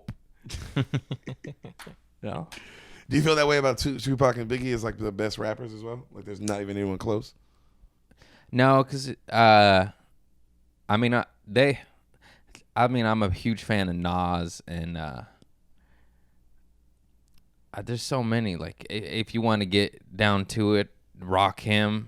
You gotta like the OG motherfuckers. KRS-One, Black Thought. You haven't named a new guy yet. I don't know. New I guys? don't know any new guys. J. Cole. Kendrick he's Lamar. Okay. Yes, I know those two new guys. Of the new era, yeah, those two are fucking unreal. Okay. I do get down with both those gentlemen. Yeah, I love you so much. That Yeah. made me happy. He said, "Gentlemen." Yeah. I don't really know any of the trendy kids. I'm all about the trendy. I like the new rap. I like to go listen to the new songs and hear them and see if I like them or not. I'm on that way to see if I find a new artist. Like I like DaBaby is that's my dude right now. Yeah, I I love don't DaBaby. even know who that is. DaBaby goes hard. Little Baby also goes hard. All babies. I like both babies. There's 2 babies out right now. Did you know there's a little baby and then there's a DaBaby? I'm not even kidding. And they're both like individual superstar rappers. I'm more ODB kind of guy, I like ODB. I love everyone you did name. Don't get me wrong. I do love Rakim. It wasn't like I was dissing those guys. Don't come at me, fucking old heads, bro. I love all them niggas too, and I listen to all them. I listen to all them motherfuckers. It's just they're dead. They're not putting out new songs. Like I love. It doesn't matter what they have. It's forever. Dude, if you put in an old school KRS-One album, that shit slaps. And it's important. Like, It's you're important. just like, oh, this is a story. Put it like this. To me, it's like this, bro. Goodfellas is like one of the greatest movies of all time, if not the greatest. But I'm gonna go see the new Infinity War. Yeah. I'm gonna listen. Like that's how I look at music. It's Okay. like of course I'll watch Goodfellas whenever it's on, and it does slap. But I gotta go see the new movie. I just get stuck and I'm stubborn. I'm just like, no, it's different. It's different. I don't like it. Do you go to concerts anymore? Not stand up really. I used to go to a shit ton of concerts, and then I got really really into stand up, and then I was just like, it fucks you up. I'll be at a concert, be like, I should be at the Comedy Store. You know what I mean? Yeah. And I don't feel like that. that. I feel that. I don't like that because it's like, nah, you could enjoy your life too. Got to, yeah, got to. But it just felt like always like kind of been on a budget too, and it's just like, why am I going to waste money on this when I could put it towards my career? Why am I going to go on vacation when I could put it towards my career and equipment? And even though it's all his, but it's just like, because you know how stand up is. It's like the fucking stock market. Like one month's good and the other month's not good, Oh, and you're man, just dude. like, Preach. and there's all sorts of expenses and shit, and people are like, when are you going to get more merch, more shit, more of that? I'm just like, They don't really like. I'm just getting by, motherfucker. Yeah, they don't realize that. Right now. Hang on. It's coming. They don't even realize that though. It's like how much Like, it's gas like- costs and shit. Just, No, just travel dude, it's to like- get to a show. You got a design guy, then you got a t-shirt guy, and then you got a print guy. And it's like, and then you got to hope they sell. And then you're just like, I'll just do one. Yeah, see, I'm good about motherfucking that. I'm bad about a lot of shit because I do dive way too much into stand up. Like you said, like I'm that way too. But I'm good about going to like concerts and like games, like football games and shit. Like that's what I spend my money. Like all our money, me and Sam, all our money goes into savings, stand up shit, and then bro, fucking going to Travis Scott concerts or close-up seats to the Lakers or. Yeah, I know what believe mean? you went to J. Cole, right? J. I saw it Cole. on Oh, your yeah. story. Yeah, I J. kind of Cole. regretted that because I am a fan of him. It is true, though. It's just like you save your money for a rainy day, and now there's COVID. It's like now you can't see J. Cole. It's like you should have blew the fucking money. You Exactly, know? and I'm glad I did. You Yeah, should have lived your life. Yeah. And it's good not to just blow all your money and be completely irresponsible, but it is very important to fucking treat yourself and go enjoy the shit you fucking love. Yeah. We were supposed to go see, before the COVID shit happened, we were supposed to go see Hall & Oates. Oh, I got my girl fucking good ass seats, bro. I got Sam the banger seats for Hall & Oates, dog. You kidding You're me? like, this is for that saltwater pool. No can do. I can't go for that. Come on, dog. I was ready. We were ready to get it, bro. I love Hall & Oates. Hall & Oates has so many hits you wouldn't So even many think. You're like, oh my God, that's Hall & Oates. Oh my God, they're like Earth, Wind, and Fire. Go get an Earth, Wind, and Fire greatest hits. You're just like, they had 21 number one hits. You're like, what? When a guy looked up, it might be hard to handle. That song, bro. The hand that burns the candle. What song is that? Oh yeah, you making my dreams come true. Ooh, ooh, ooh. Bro, that's fucking Hall & Oates, nigga. Hall & Oates got bangers on bangers on bangers, dog. Bangers on bangers, bro. They really do, dude. Sarah Smile and shit. But I was so excited for that, and then I paid boatload for that shit, and they fucked me. Didn't get my money back. Thanks, guys. And then, hey, do what you gotta do, huh? Does it got canceled? Yeah, they're rescheduling it, but that's so that you don't have to get your money back now. It's like a loophole. Good. I'm not mad at you, bro. Get your One money. of the best things I ever did, best your money. concerts I ever went to was fucking Prince at the Forum. 21 nights of Prince. That's amazing. Oh my God. That's fucking amazing. Oh, and his special guests were like Sheila E. and Stevie Wonder. Fuck, just man. 21 nights in a row and cheap seats too. Like he made it so you could go for $25. That's why he did a little small residency there. 21 nights. And then he would just pop up at the Troubadour and do that shit. I didn't get in that one, but that was the one to go to. Yeah. He's amazing, dude. I don't know, man. I think there's always that debate, Prince or Michael. I don't know, man. Prince, dude, he could do anything. He could shred and do like fucking like rock, classic rock, or like heavy metal almost, and then do jazz, and then do like pop and Bell Biv DeVoe down sounding shit. Bro, you know what I Prince mean? is a Like, bad boy. it's just like how did you just do all of those and they all banged? You know, you're just like, what are you, dude? Prince was a bad boy, but I'm a Justin Timberlake man myself. I mean, I love Justin Timberlake, but those guys aren't even in the same fucking stratosphere, dude. Justified and fucking dude, that Cry Me a River off Justified. Ooh. And then what goes around comes around on Future Love Sex Sound. I used to do a lot of coke to that album. Oh my God. Damn, that's That hilarious. shit is so good. That's that one song. Da-dum dum. Hi, my name is Bob, and I used to just get cracked out and listen. It's about a guy named Bob that got cracked out and lost everything, and then I would just be like, "Oh, that's me," and I'd just be railing coke, listening to JT, that song, and Dark Days. But I was so weird because I would listen to Justin Timberlake, and then like Wu-Tang, Enter the 36 Chambers, and then like fucking Pink Floyd Wish You Were Here album, and just like go to dark places and then masturbate alone Jesus, for bro. hours. It's got its skin a little dark. Hey, how man, you doing there, bud? You're in a different 20s than me. Then your mom knocks and you're like, leave me alone, Mom. I'm reading. Yeah, I got lucky, man. It went for me. I didn't have to any. It went football, bro. It went straight from football. Dropped out of college. Stopped playing football at 20 because I started doing stand up immediately. So it went from and then it's that same energy, just that same like, oh, I'm gonna fucking be a motherfucking laser beam on this shit. That's all I'm gonna do is focus on stand up. That's amazing. So I never gotten in any trouble. I've never gotten into trouble. Mine mine was the same thing, except it was unhealthy. It was drugs, alcohol, and partying to stand up. It just, all my energy went into that shitty lifestyle, and then it just went and it went to stand up. So thank God, because I wouldn't be sober or probably alive or free if I didn't have stand up. Yeah, Straight up. I feel like I would just be. I mean, what I wanted to be was like either a coach or a football commentator. I was gonna move to Connecticut and try to get on ESPN and be like, Skip Bayless or some shit. You know what I mean? Like I wanted that career, but then I was like, fuck that, man. Then I have to, because it's like stand up is just so dope. Right, the moment I did it for the first time, I was like, oh, get the fuck out of here, dog. Yeah. I'm gonna have somebody tell me what to do and we have to wear a suit. Fuck that shit. Before stand-up, I didn't really have any goals or aspirations. I just kind of wanted to die young, but in a legendary kind of way, you know?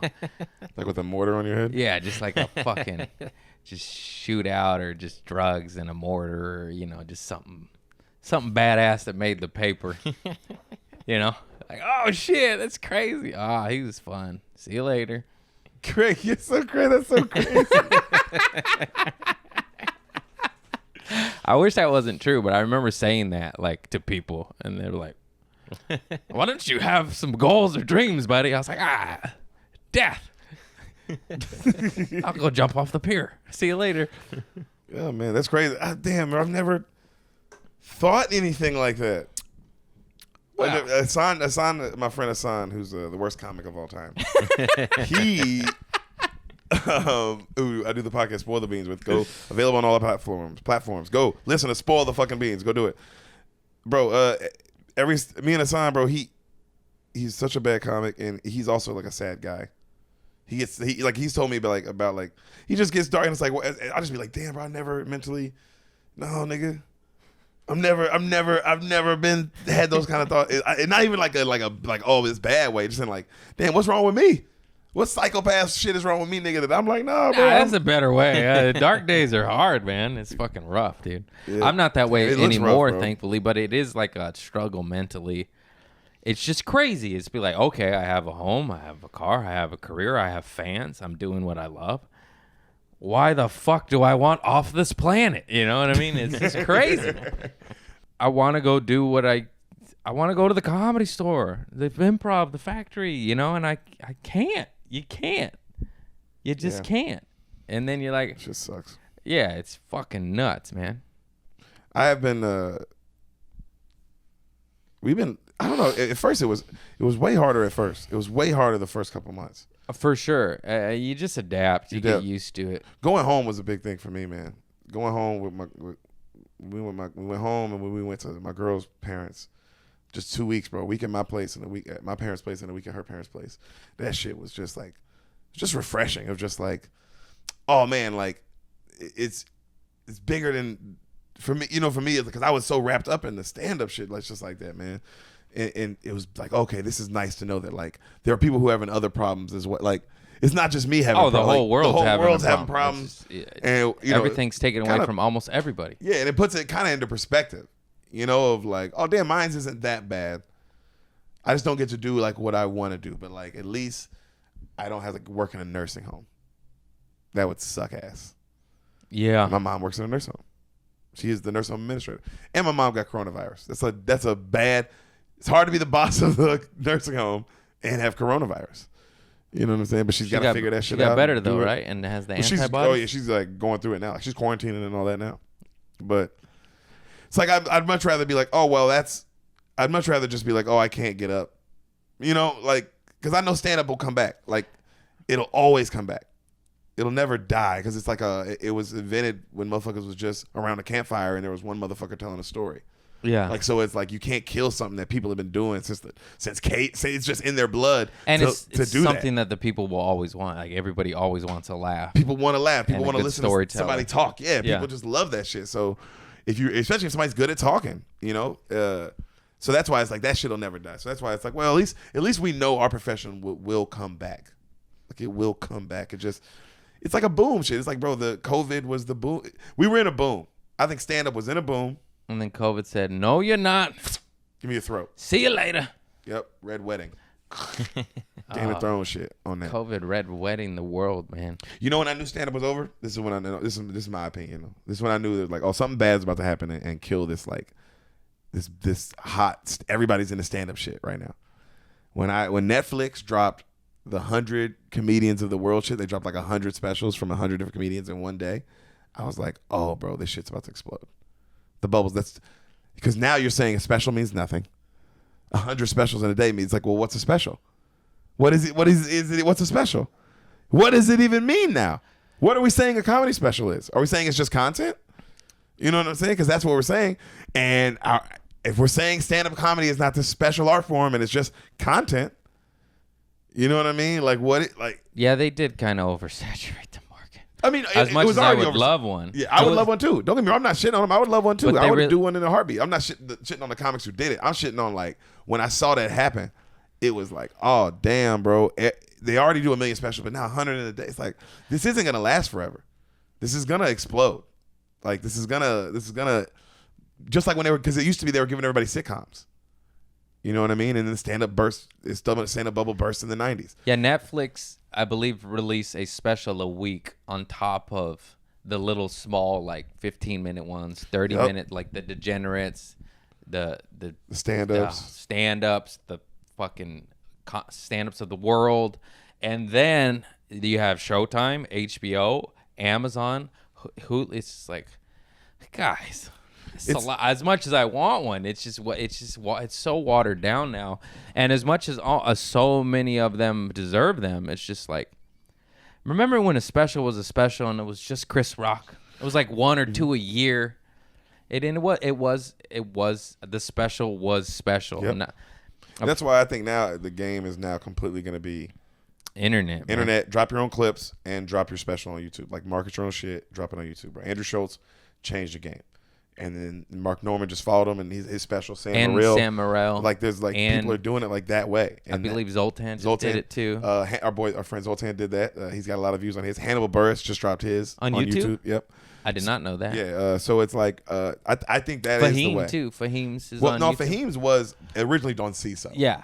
So it was like trying to be. But CISO went out of business. CISO got COVID-19 before COVID-19. It did. It got murdered. It got shot. So poor Fahim because he's one of the best comics in the goddamn game. I think, yeah. He's my favorite at the Comedy Store. He's so good. As a door guy, bro, you have to watch everybody, and he was my favorite. Oh, he's so good. And he finally got a fucking special, and then the network it was on went under. Can you imagine that? Anyways, thank God that was released or whatever. I don't know the legalities of it, but now it is on YouTube Comedy Central, right? Yeah. And he's getting the views he deserves, and it lives on and not just, it is not just buried in some fucking studios. It's bullshit. not buried in some platform that went under. Yeah.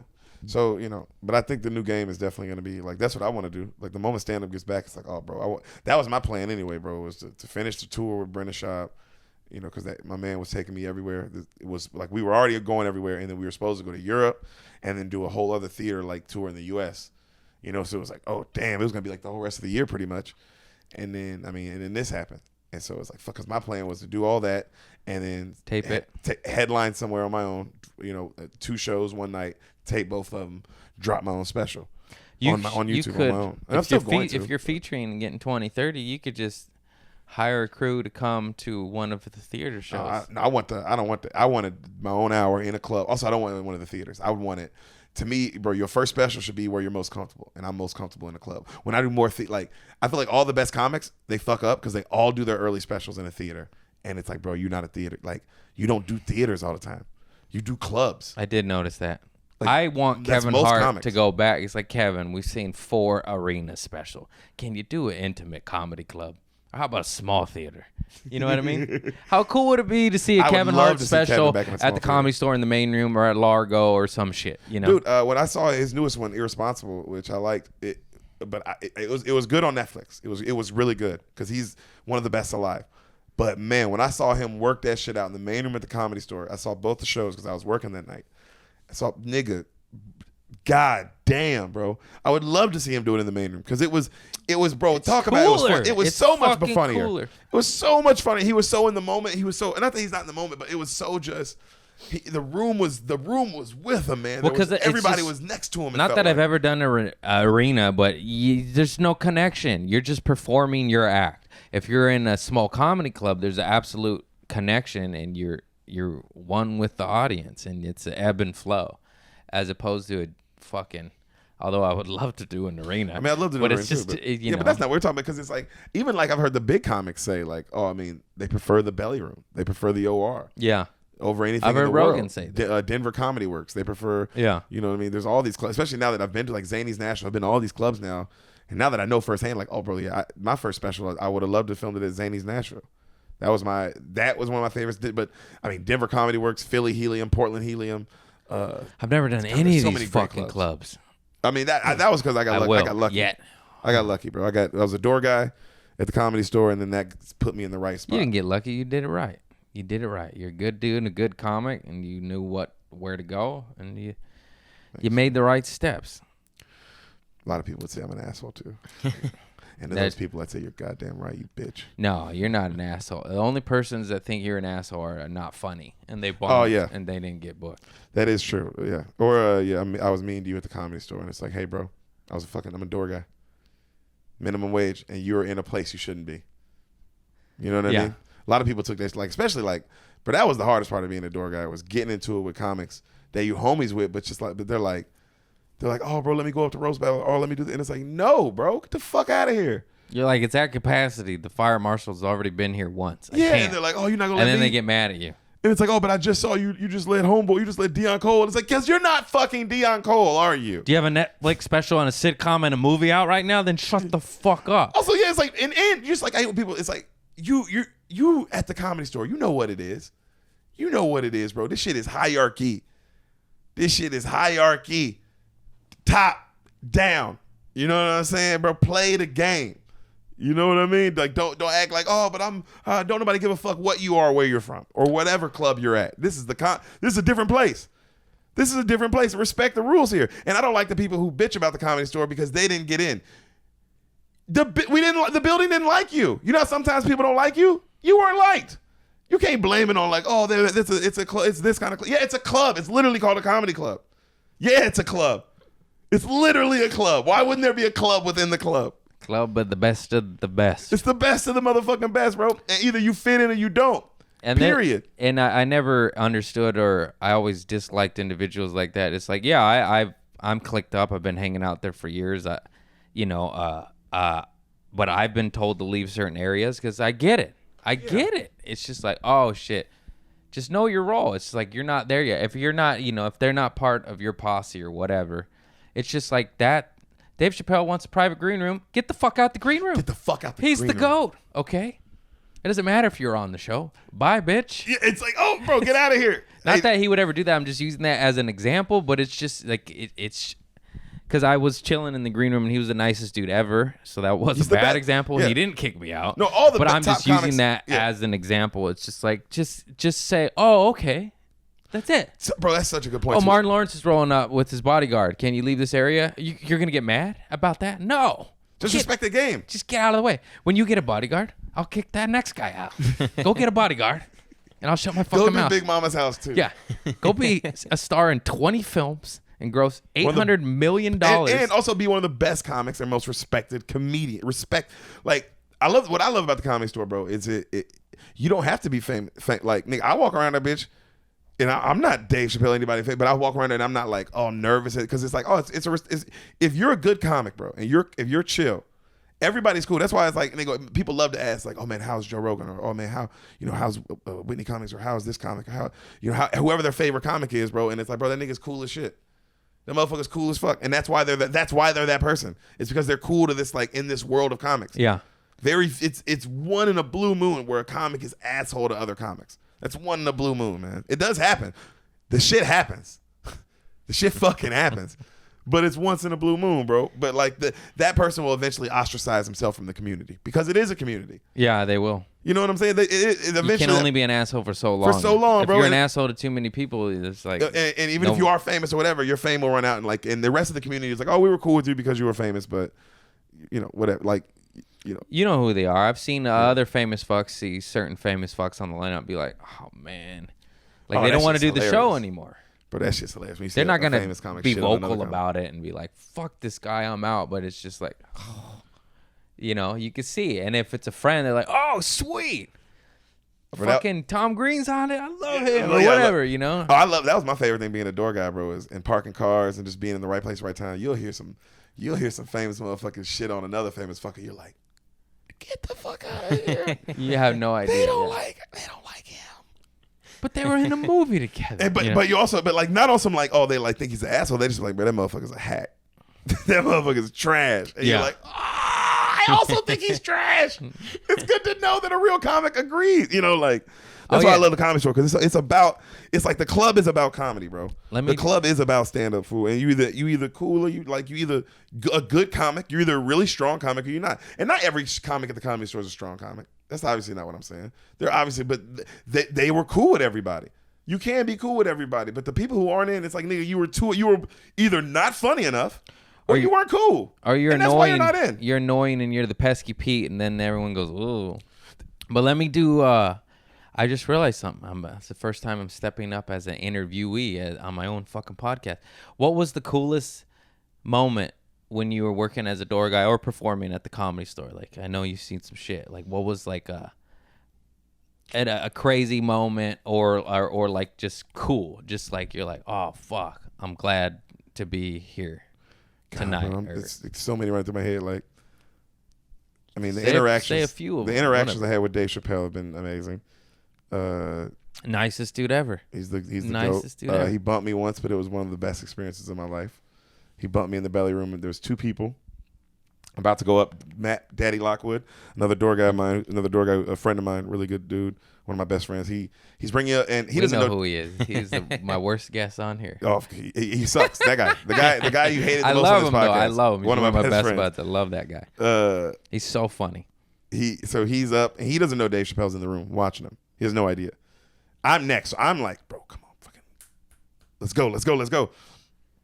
He's saying shit like, oh man, this next guy, he's he used to sleep on my couch. He did this, he did that. Like, he's just talking shit. Like, he's not a good comic. He's okay, but I kind of, he's a couple good jokes. He's just talking shit. And then Dave Chappelle goes, all right, fuck it, I'm next. And I'm like, oh my God, fuck. And then Dave Chappelle gets on stage and he goes, I don't know who that Deric nigga was, but his credits are terrible. and everybody in the room dies, and even I'm dying. And then he starts like giving me advice on, like, it's so fun. I mean, Dave Chappelle, he doesn't know. He's just like, hey, Deric, you can't let niggas bring you up like that. And I'm like, bro, you think I fucking told that nigga to say that shit? Like, there's two people in the belly room. He's just thinking we're goofing off. Yeah. And he's bringing me up. He's not thinking anything, but obviously I'm not mad. It's just like, so I'm listening to Dave Chappelle and, whoop. And then I leave, right? Because I'm like, I got to go back to work. I'm parking cars in the lot. So I got to go back to work. I'm like, well, I lost my spot, I guess. And then somebody comes and runs and gets me. And they're like, yo, Deric, Dave is asking for you. He's looking for you. I go, what? And I come back up and I go, yo, what up? You were looking for me?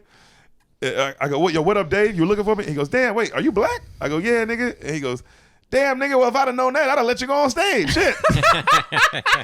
And then we start laughing. Bro, it's one of the best moments of my life that we're laughing. Like, he's, you know what I mean? Yeah. He's laughing, and then he told me, he said, well, you sit up here and you wait, and I'm going to make it hard for you. They made it hard for me, young nigga. I'm going to make it hard for you. You're going to have to follow this. And I was like, bro, do your thing, go. I said something like that. I said, do your thing, king or champ or something like that. You know what I mean? I'm excited. I'm like, bro, I don't give a fuck. The room is also now sold out. Sold out, bro. It went from empty to sold out in 4 seconds. Two people sold the fuck out. Probably maybe 10 minutes, 10, 15 minutes. There's like now maybe 60, 70 people in the belly room. You know what I'm saying? And he's killing. I'm just watching him killing. He kills for like maybe 30 minutes to an hour. Marlon Wayans comes in. He's still fucking with me too. Like, he still knows I'm in the room. Like, he's bringing me up and he's talking to me every once in a while. I can't believe this is happening. I'm so nervous because I'm also like, yeah, I'm fucking next, dog. Holy, he's gonna bring me up at some point. Marlon Wayans comes in the room. He completely forgets I'm there. He starts having so much fun with Marlon Wayans. They start going back and forth. He kills for like another hour, 30 minutes from when Marlon came in, like another hour, 30 minutes. And then he just drops the mic when he's done and like drops the mic and then like hits the exit door, And then leave. And he leaves. And it's like, I couldn't run on stage and you know what I mean? It'd be so fucking weird. Most of the people like Marlon Wayans, they'd have been like, he wasn't there for that. So he'd be like, who the fuck is this guy? Yeah. You know what I mean? So it was just it was over, but that's one of my favorite moments of all time at the Comedy Store, man. That's one. I got a million, dog. It's funny. One of my favorite moments is with Dave Chappelle too, and I've told this story a bunch, but it's worth telling again. I was hosting sold out main room for Monarch on like a Thursday, and you used to kill those, bro. You killed those shows. Thank you, It bro. was so great following you. And then Dave Chappelle pops his head in the green room. I've said it before, but it's fucking worth telling again. He's like, hey, mind if I go up? And we're just like, yeah, dude, you're Dave. And then he's so nice and kind. He goes, hey, I'm Dave. And I'm like, shakes my hand. I go, I know who the fuck you are. And then it was Judd Apatow was next, and then Dave. Judd Apatow was supposed to be next, and then Dave goes to Judd Apatow like, do you want to go next, or would you like me to go next? And Judd's like, I'll go next. Like, what are you, crazy? And Judd was supposed to do like 20 minutes, and he's always working his shit out. He always has his notebooks, you know. So now I'm emceeing the show, hosting, and then it's Dave with his entourage, and it's Dave, Post Malone, John Mayer, and a wrestler dude. Jesus and Christ. I am so dumb, I'm not into the new hip hop, that I didn't even know who Post Malone was. And I knew he had gold and tattoos on his face. I was like, I know you're somebody, you know. And he was the nicest dude ever. And if I could describe him, he looked like a kid in a candy store. He's just like this, like just happy. But people love the Comedy Store. It was so cool. weird Famous that people this love guy's it. a rock star and sells arenas around the world, but yet he was the visitor and like respecting the awe. respecting the Comedy Store. It was fucking surreal, and I knew that's what it was too. Because he's just like this is cool. And I'm like, you're fucking. I learned this afterwards. They're like, that was Post Malone, like rock star. I'm like, Tupac. Yeah. And then so Judd goes on, and then he's supposed to do 20, and I'm emceeing, and then it's Dave Chappelle, Post Malone, John Mayer, a wrestler, Monarch, and me, and they're smoking hash. And I'm at that time, time I was like 5 years sober, and I was just I was at war in my head. I'm like, all right, you gonna hit this shit? You're not gonna hit this shit. I was like, you regret it the rest of your life. You're gonna hit this shit. And then now I'm like, I haven't smoked weed in 5 years, let alone hash, a fucking concentrate. Yeah, about to get and I'm turned up. emceeing, and I have to go out there. I'm just like, I'm gonna die. I was like, but I'm gonna do this. I was like, I don't care. I have to have this story.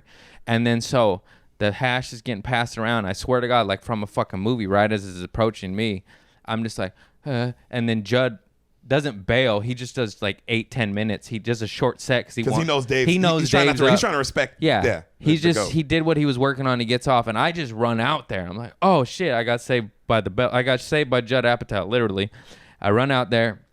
I do the little shit. I go, ladies and gentlemen, one of the reasons this is the best comedy club in the world is because you get special guest drop-ins like the one we have tonight.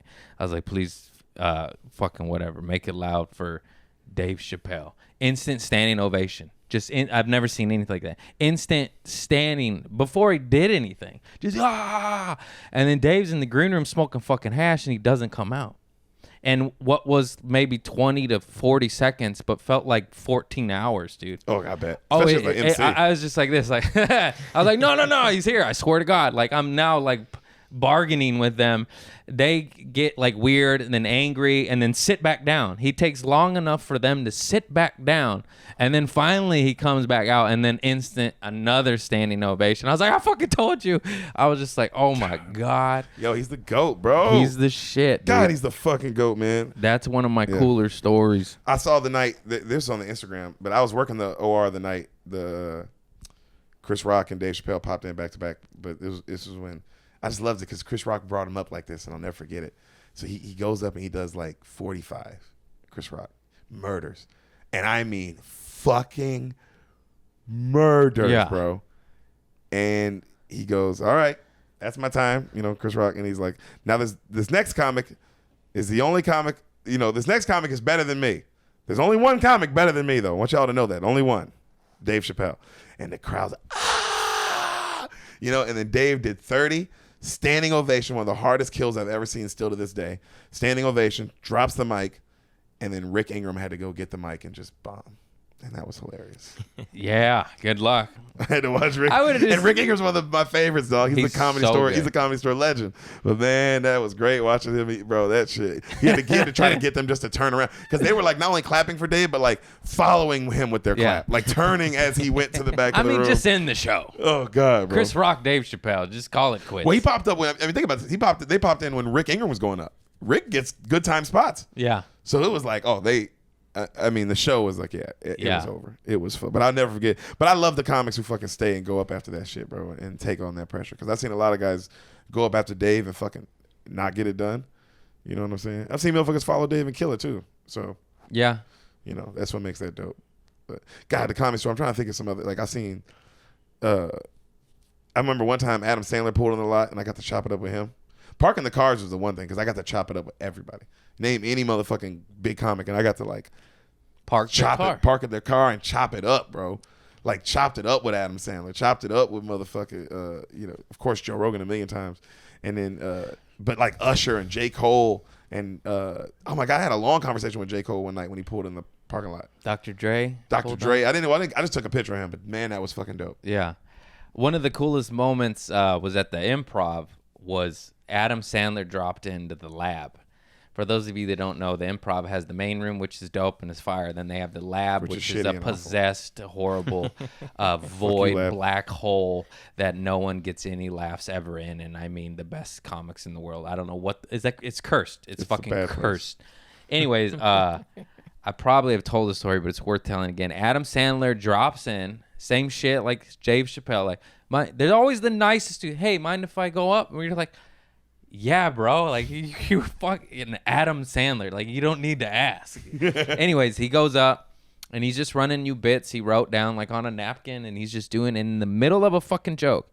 He goes, Antonio, and it's the little I say Mexican dude, Latino dude Antonio. He's been at the Improv for like 30, 40 years, like decades. Him and Eddie have been there like I think like 38 years or some shit. You know Antonio? I know Eddie. I'm trying. If I see Antonio, I'm sure I see him. The guy that's 100 years old that you go, you shouldn't be busting tables, bro. Busting tables. Okay, yeah. I'm with it. My bad. He's a busboy and he's a legend. And Adam Sandler stops mid joke and goes, Antonio, is that you? And he goes, hey. And then the guy goes, hey, good to see you, my friend. And he's like, oh, how are you? And just has a conversation with Antonio. And Adam Sandler was friends from him before he came up and talked about, and it was just nuts. It's like the guy stops his act to talk to Antonio, and I'm just like, that was such a magical moment to where you're like almost crying, and you're just like, why am I almost crying? It was just beautiful. It was a beautiful human moment, yeah, man, you're just like, that's why Adam Sandler is the fucking king. And continues to just kill it, even though, I love him to the day I die. I'll watch all his movies, but sometimes they're not the best, But it doesn't matter because he's that guy. He stops his act to say hi to the bus boy. That sounds weird, but no. Also, I mean, that's what happened. Yeah, I love it too because it's like it shows that, man, how cool stand-up is. A genuine moment of love and appreciation for another human being too. And it also can only happen like in that building, bro, where this young guy had to come up, like. It's a fraternity, bro. Like the same dude still works there. Yeah. You know what I mean? Like it's a family. It's a family, bro. It's cool to be a part of that shit, bro. It's a crazy community, but it really is a community. It really is, bro. And it's the fucking best shit in the world to be like considered. Like we're just respected by your peers, bro. And any real comic is gonna tell you, bro. Like that's what you want, bro. You want when you on stage, bro, your peers to be like, bro, damn, this motherfucker's like a good stand-up. They're good. Yeah. They're really good. That's what you want, bro. You want the people that you also find funny to think you're funny. My best credits to date are all moments of that. By far, for me too. Oh, for sure. Like by far, bro. I've been on MTV 2 times. Those are my only credits. One was a dating show before I even did stand-up, so I don't even know if you count that. And one was a storytelling show, so really I probably have 1 credit. I bring that up because, like, yes, I got on the thing. But that wasn't my happiest moment. My happiest moment is when, like, someone you respect notices you kill, and then you then earn their respect. Like, I remember, Neil Brennan. He's not the friendliest, most of loving guy. I probably told this. He loves me. I fuck with you, Neil. No, he loves it. I love Neil too. He hates. I've definitely seen him maybe like not that he hates, but you can just tell he cold to some niggas.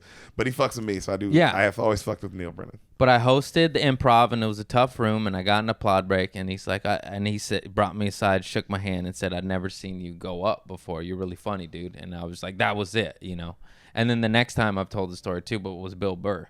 Bill Burr somehow came across my shit on Instagram. And then I ran into him at the hallway at the Comedy Store. This is probably my favorite moment in comedy. He's like, hey, man. He's like, I've seen you around 1,000,000 times, but I never know who you were. You're really funny. He's like, you're fucking weird, dude. And I was just like, Bill Burr called me weird. And then he shook my hand. I was on cloud 9, bro. I almost got teary-eyed just thinking of it. Not like cry, but just like goosebumps, like fireworks, just like you walk into the fireworks store, you're just like, yeah. Anyways, it's a weird analogy, but it's true to me.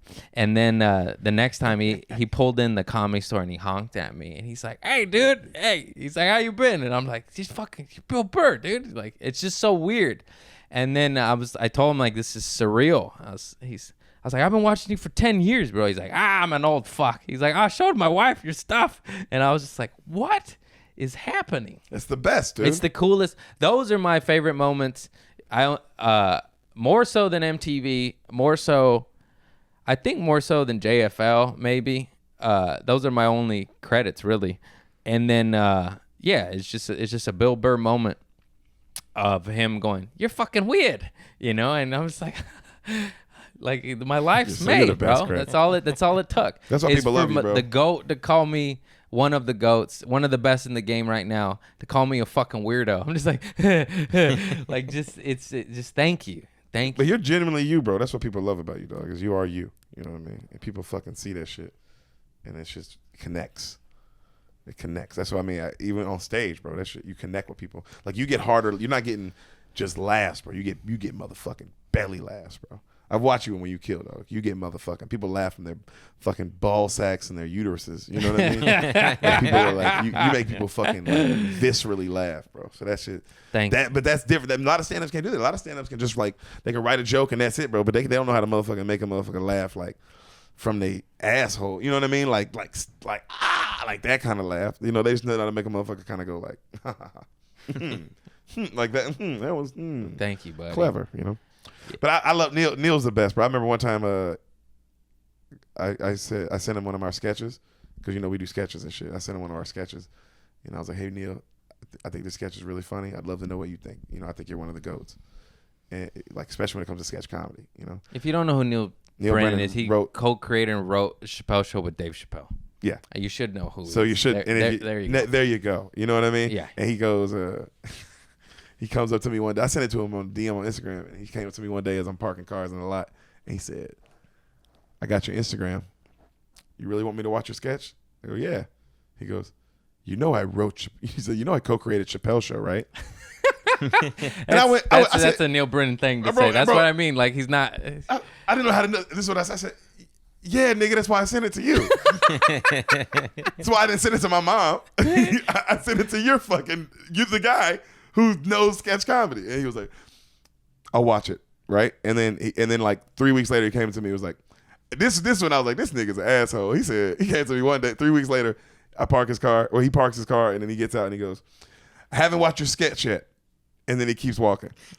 It's like, what the fuck I'm supposed to do with that information, nigga? I haven't watched your sketch yet, But at the same time, Neil's hooked me up with free shoes, motherfucking free clothes, and also it's just being dope and just talking comedy with it. Like, we've sat and talked comedy, and I remember when he showed me the dope documentary that he made about Jay-Z, like with Jay-Z and shit, and he showed me that before it even came out, and we were just talking about it. And so yeah, I mean, that's my dude, bro. Neil, like, man, it's God, I miss the Comedy Store. Neil's the man. Getting cool with all those guys. The reason I brought him in, it's just like he's a very hard dude to earn his respect. So when you get it, it's just like, and not that like someone who's easy to win your respect. It's cool, but when it's easy, it's not as memorable. It's not. It's still cool if Tom Green thinks you're funny or Nick Swartzen, but like they're lovable, nice guys that were already nice to you, even if you're unfunny. Neil won't look you in the eye if you're unfunny. That's why it means more. Means something when he fucks with you, bro. It's cool, yeah. I remember though, one of my other favorite moments. Now that we're just talking about it, they're all like coming back. I remember going up at the Comedy Store and getting to do 5 minutes on like a Monarch show. It was like one of those kind of like you might have been hosting it, man. And Pete Holmes wanted to go up like after me immediately. I don't know he's behind, but like so he's sitting behind the curtain. He's listening to my whole set, and then I walk off stage and Pete Holmes is like, "Dude, that was really fucking funny. That Batman joke is hilarious." I had a joke about Batman. And he shakes my hand. I'm like, "Thank you, bro." And then after, like, so now I'm working the main room. So I'm working the front door where you come into the main room. I'm sitting there and he's leaving to come catch his Uber. And bro, we chopped it up for like maybe 10, 15 minutes talking about Batman, talking about comedy. But this was the best thing. He was talking to me, even though I'm sitting there working the door with my Comedy Store shirt on, with my fucking walkie-talkie in my ear set. But he was talking to me like a peer, bro. Like, yeah, like the way you talk to another comedian who, Because of course, before I went back, I watched all his set too, so I could talk to him about it. Because that's where a lot of the door guys. Ian fuck up. Edwards said the best thing about Pete Holmes. He's an unassuming monster. Like, you don't think. I know he's painfully funny and he's had TV shows and shit, but he just looks like a average white guy, just a typical white guy. And then he gets up there and just fucking. He's a murderer, bro. Murders, and you're like, I wasn't expecting that. I wasn't. People think he's like this. I guess because of his show and because I guess where he may stand on some. He's high energy, brilliant joke writer, murderer. I mean, I'm not trying to. You know what I'm trying to say. The unassuming meaning, like, you look at him and you don't. He's a barn burner, and if you look at him, you're like, you don't see barn burner. You just see like a guy. Unassuming. Those are the best barn burners. Those are the best dudes who can fucking kills, bro. I shake saw the him. room. He hosted my JFL. He did? Yeah. And he told me, he was giving me kind words after my set, and he's just like, wow, he's like, every joke you have is an opener or some shit. And I was like about to start crying, and he kept telling me shit. I'm emotional. And then he's like, are you listening to me? I was like, Pete, I'm about to start crying right now. It's hard to understand what you're saying. And then Craig, you're so emotional, dude. You're an emotional guy, though. That's good. No, good but he was the man, and he eased everybody's nerves, and he had very, very kind words to me. And he's like, no, I'm like telling you, like, every joke you have can be an opener. Like, that's what I'm telling you. Like, meaning they're bullet or whatever. I know exactly. No, I know what he means. But I didn't at that time, and I was just like, oh, thanks for explaining it. Yeah, and bro, man, that's the best, dude. When those guys just talk to you like peer, when people that you're like, man, I'm a fan of yours. Like I am a actual fan of how you kill the fucking room. That shit. And for that person to talk to you like a peer, it's the best. That's why I always fucked with. I mean, I keep saying his name, but I always fucked with Rogan because, man, when you do those shows with Rogan, not every comic that you go on the road with, I'm not gonna name names, but not every comic you go on the road with, treats you like a peer, bro. And Rogan treats you like a motherfucking peer, bro. Like he treats you like his level. He's not Joe Rogan. He treats you like you his level. That's why he's the man too. Like, another one of my favorite moments is when he like shook my hand and brought me in for a hug. I was like, oh my God. Like, I don't know if this guy knows who I am, but it was one of those awkward moments too, because it was just like, it was people he knew. He did the handshake, hug, hands, and then it got to me. I was like, oh no, what's gonna happen? And then he did it. I was like, ah! I was like, he did it. But it's so weird, just because he won't do that with everybody. He'd be like, oh, hey, what's up? Yeah. If he doesn't know you, or you didn't, if you didn't earn your stripes, sort of, it's just like the military. It's like you go to war and you get your fucking and your just badges. be in the game. It's like, of course, like you have to be in the game long enough, and also like in the right. Like, I got in at the Comedy Store, so of course my odds as a door guy, I'm gonna have a higher odds to get cooler with these guys, or these and girls, like people like Ali Wong and shit, like, because you're around them, like you're around them all the time. You know what I'm saying? So, you're just it definitely helps. It just like, but they're all cool, bro. They're all chill people. They're all chill as fuck, bro. They're all regular motherfuckers. Yeah, all of them. But I love being on the road with Brendan. Like, when me and Brendan would be on the road, bro, I loved it. We would go somewhere, and then we would hear horror stories of the other headliners, and that was like our first thing we would ask. We'd go somewhere and we'd ask the manager, like, who's a monster? Who's the worst? And Who's then you find out, bro, and you're like, It is fun. It's my favorite thing about, man. It's crazy. God, we had so much fun on the road, bro. Me and that dude, that shit was fun, bro. I miss that shit. I miss doing comedy, man. I know.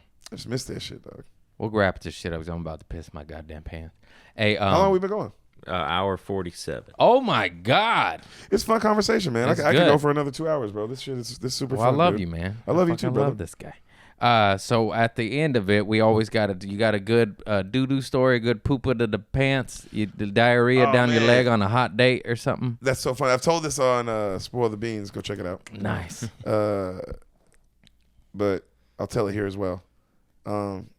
My favorite poopy in my pants story, I have two, is one time during a baseball game, I had to shit. I had to shit myself so bad, bro. And I hit the ball, so now I'm on first.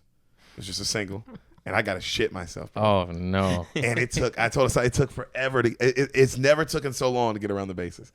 You know what I mean? It's never like it took me forever to get to like the motherfucker went full count, and then I finally got to second, and then another full count, finally got to third, and I never forget my dad being like on third, he'd be like, "Get a bigger lead off third," and I was like, "Bro, I can't, dog. I'm gonna if I get a bigger lead, nigga, I am gonna shit all over this third baseman." Imagine the pitcher throws the third to keep you on your game, you know, and then you dive back in the third and you just splat and shit your pants. That's what I thought was gonna happen. That's why I was nervous. You took a 2-foot lead. You're like bro, I'm not taking the lead. My legs are together. I'm just like on third base, and I finally scored. Scored literally never ran right off the field, right around to the back because the fence was wooden, so you couldn't see behind it. Right when I got behind the wooden fence, just shit everywhere, and then wiped my ass with leaves, and then I finished the game. Nice. I went like 2 for 3 or 3 for 4 for that game. But yeah, so you know what I'm saying? Nice. Little doo doo in your pants makes you hit. That's one of my favorite. Makes you hit. That's a poopy good one, stories. dude. I remember I had a shit so bad during a baseball game, and like I just ran to the bathroom. I wasn't on the bases. It's not as climactic as that. But I remember the fucking Little League didn't have doors on the shitters, so now I'm just shitting. And ours either. That's a good point. The bathrooms weird, did not have doors man. on the shitters. It's weird. And when you're a little kid, that's like mortifying. That's you the know, most like important now thing. I don't really give a fuck. It's still weird, but it's like But when you're I can't do it. 12, you're just like.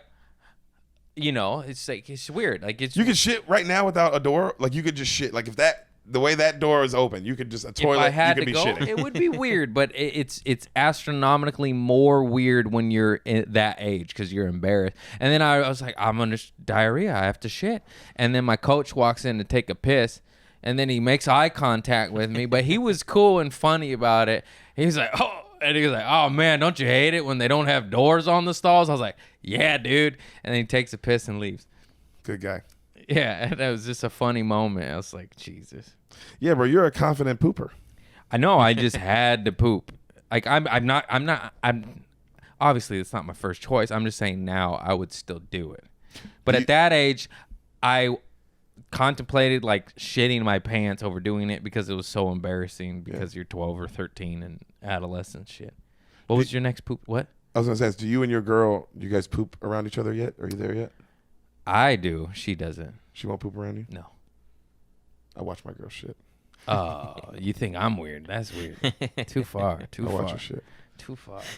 What's your Sometimes I'll put my hands, so she'll sit on the toilet, and I'll put my hands on her ass cheeks like this. Oh, dude. And I'll feel the vibrations. I'm just playing, but I do that sometimes. I thought I was weird. All right, what was your next poop story, and we'll wrap it up. My next one. One time, me and my friends, we got a bunch of donuts, and it was me and my friend Black Jesus, a white dude. But his name was Black Jesus. That's my homie to this day. And then these two girls, one named Rachel, and I forgot who our friend was, but we were chilling with them. And we went to this place, and after midnight, if you went after midnight to this donut place in Memphis, you got like, for like $1, you could get like 6 donuts for $1. So all of us got individual 6 donuts so we could just try out a bunch of donuts and shit, you know? And we all, like, I remember, we all damn near ate like 4 or 5 donuts, maybe 6 apiece. We all went nuts on these donuts. And when we got back to the house, the girls left, and I mean, immediately when they leave, my boy Black Jesus goes in the bathroom, and then I'm like, oh, fuck. I got like, oh, and then like, you know, it hits you like, whoa, what the fuck? And I go, hey, bro, you gotta let me in. He's like, bro, I'm in here. He's like, he was like, I'm in here, man. And I'm like, dude. I'm like, oh, that's why the girls got the fuck out of here. Like, they're like, oh, shit. And then I went to the backyard, and I fucking shit like an animal, like all like crouched down like an animal. Still to this day, greatest shit in my life. Never done heroin. I know you've done it. I assume it's when you shit like that, and it all just comes out of you at once, because that's how you're supposed to shit as a human being. Heroin's a little better. I'm sure heroin is. I assume. See, this is me assuming. Look at me assuming. But have you when you ever shit like that? Oh yeah. That's how humans shit. They're unbelievable. They really are. Nigga, those drunk dream pisses with the big long first pee, where you just you know, especially peeing outside, do a drunk piss outside. You get the little wiggle. Oh man. And those poops where you're just like, that came out of me. Holy moly. Dude, that was, and then I remember I went back in, and my roommate was like, "Where'd you go?" And I was like, "Oh, bro, I had to shit in the backyard. How crazy was that?" And he was like, "Dude, you fucking shit in the backyard. And I was like, well, nigga, what did you want? What do you want it on your couch? Yeah, what you want? We want it on the rug? That same shit you were doing in the bathroom was happening to me. I said, that was happening to us, bro. That wasn't just happening to you, motherfucker. Would you rather have it outside the bathroom door? Well, anyways, man, that's it, dude. I fucking love you. Deric posted. Yeah, Can I plug the podcast? Of course. We'll tag you and everything. Tag Check out us, his bro. podcast, If you- Spoil the Beans with Ehsan Ahmad. Hey, bro, if you liked what you heard, if you're like, oh, I like this guy's fucking vibe. I like this nigga's energy. Hey, Spoil the Beans. We come out every Monday, every Thursday. It's a movie podcast. My boy Ehsan Ahmad, who's also been a guest on here, he's my best friend in life. He hasn't seen any movies. Titanic, Jurassic Park, Men in Black. Fucking name a big movie. He was studying. He was doing math. He was studying. And doing 9/11. He's brown. And he was busy executing his goals, but in doing that, he missed some classic films. And what I do is I tell him the whole movie with the song, with the dance. I do the whole because that's my thing. I watch movies over and over again. I have a problem. I'm like on some OCD. The nigga, I can't tell you the amount of times I've seen fucking 3 billboards outside of Ebbing, Missouri. Who's seen that movie more than once? Why have I seen it like 4 times? That is a weird movie to watch 4 times. Maybe 2 times. I have a problem. I like to watch a movie and I gotta rewatch over and over to see what they did because I love movies and some weird shit. But if you like movies like that and you want to hear a nigga like me literally do the entire Star Wars Empire Strikes Back with the fucking songs, with me doing motherfucking saying all the motherfucking lyrics, you know what I'm saying? Saying the lines from Han Solo and shit. Like, I love you. Like, bitch, I know. You know what I'm saying, nigga? You want to hear that? Come to fucking Spoil the Beans. You'll have a good time, bro.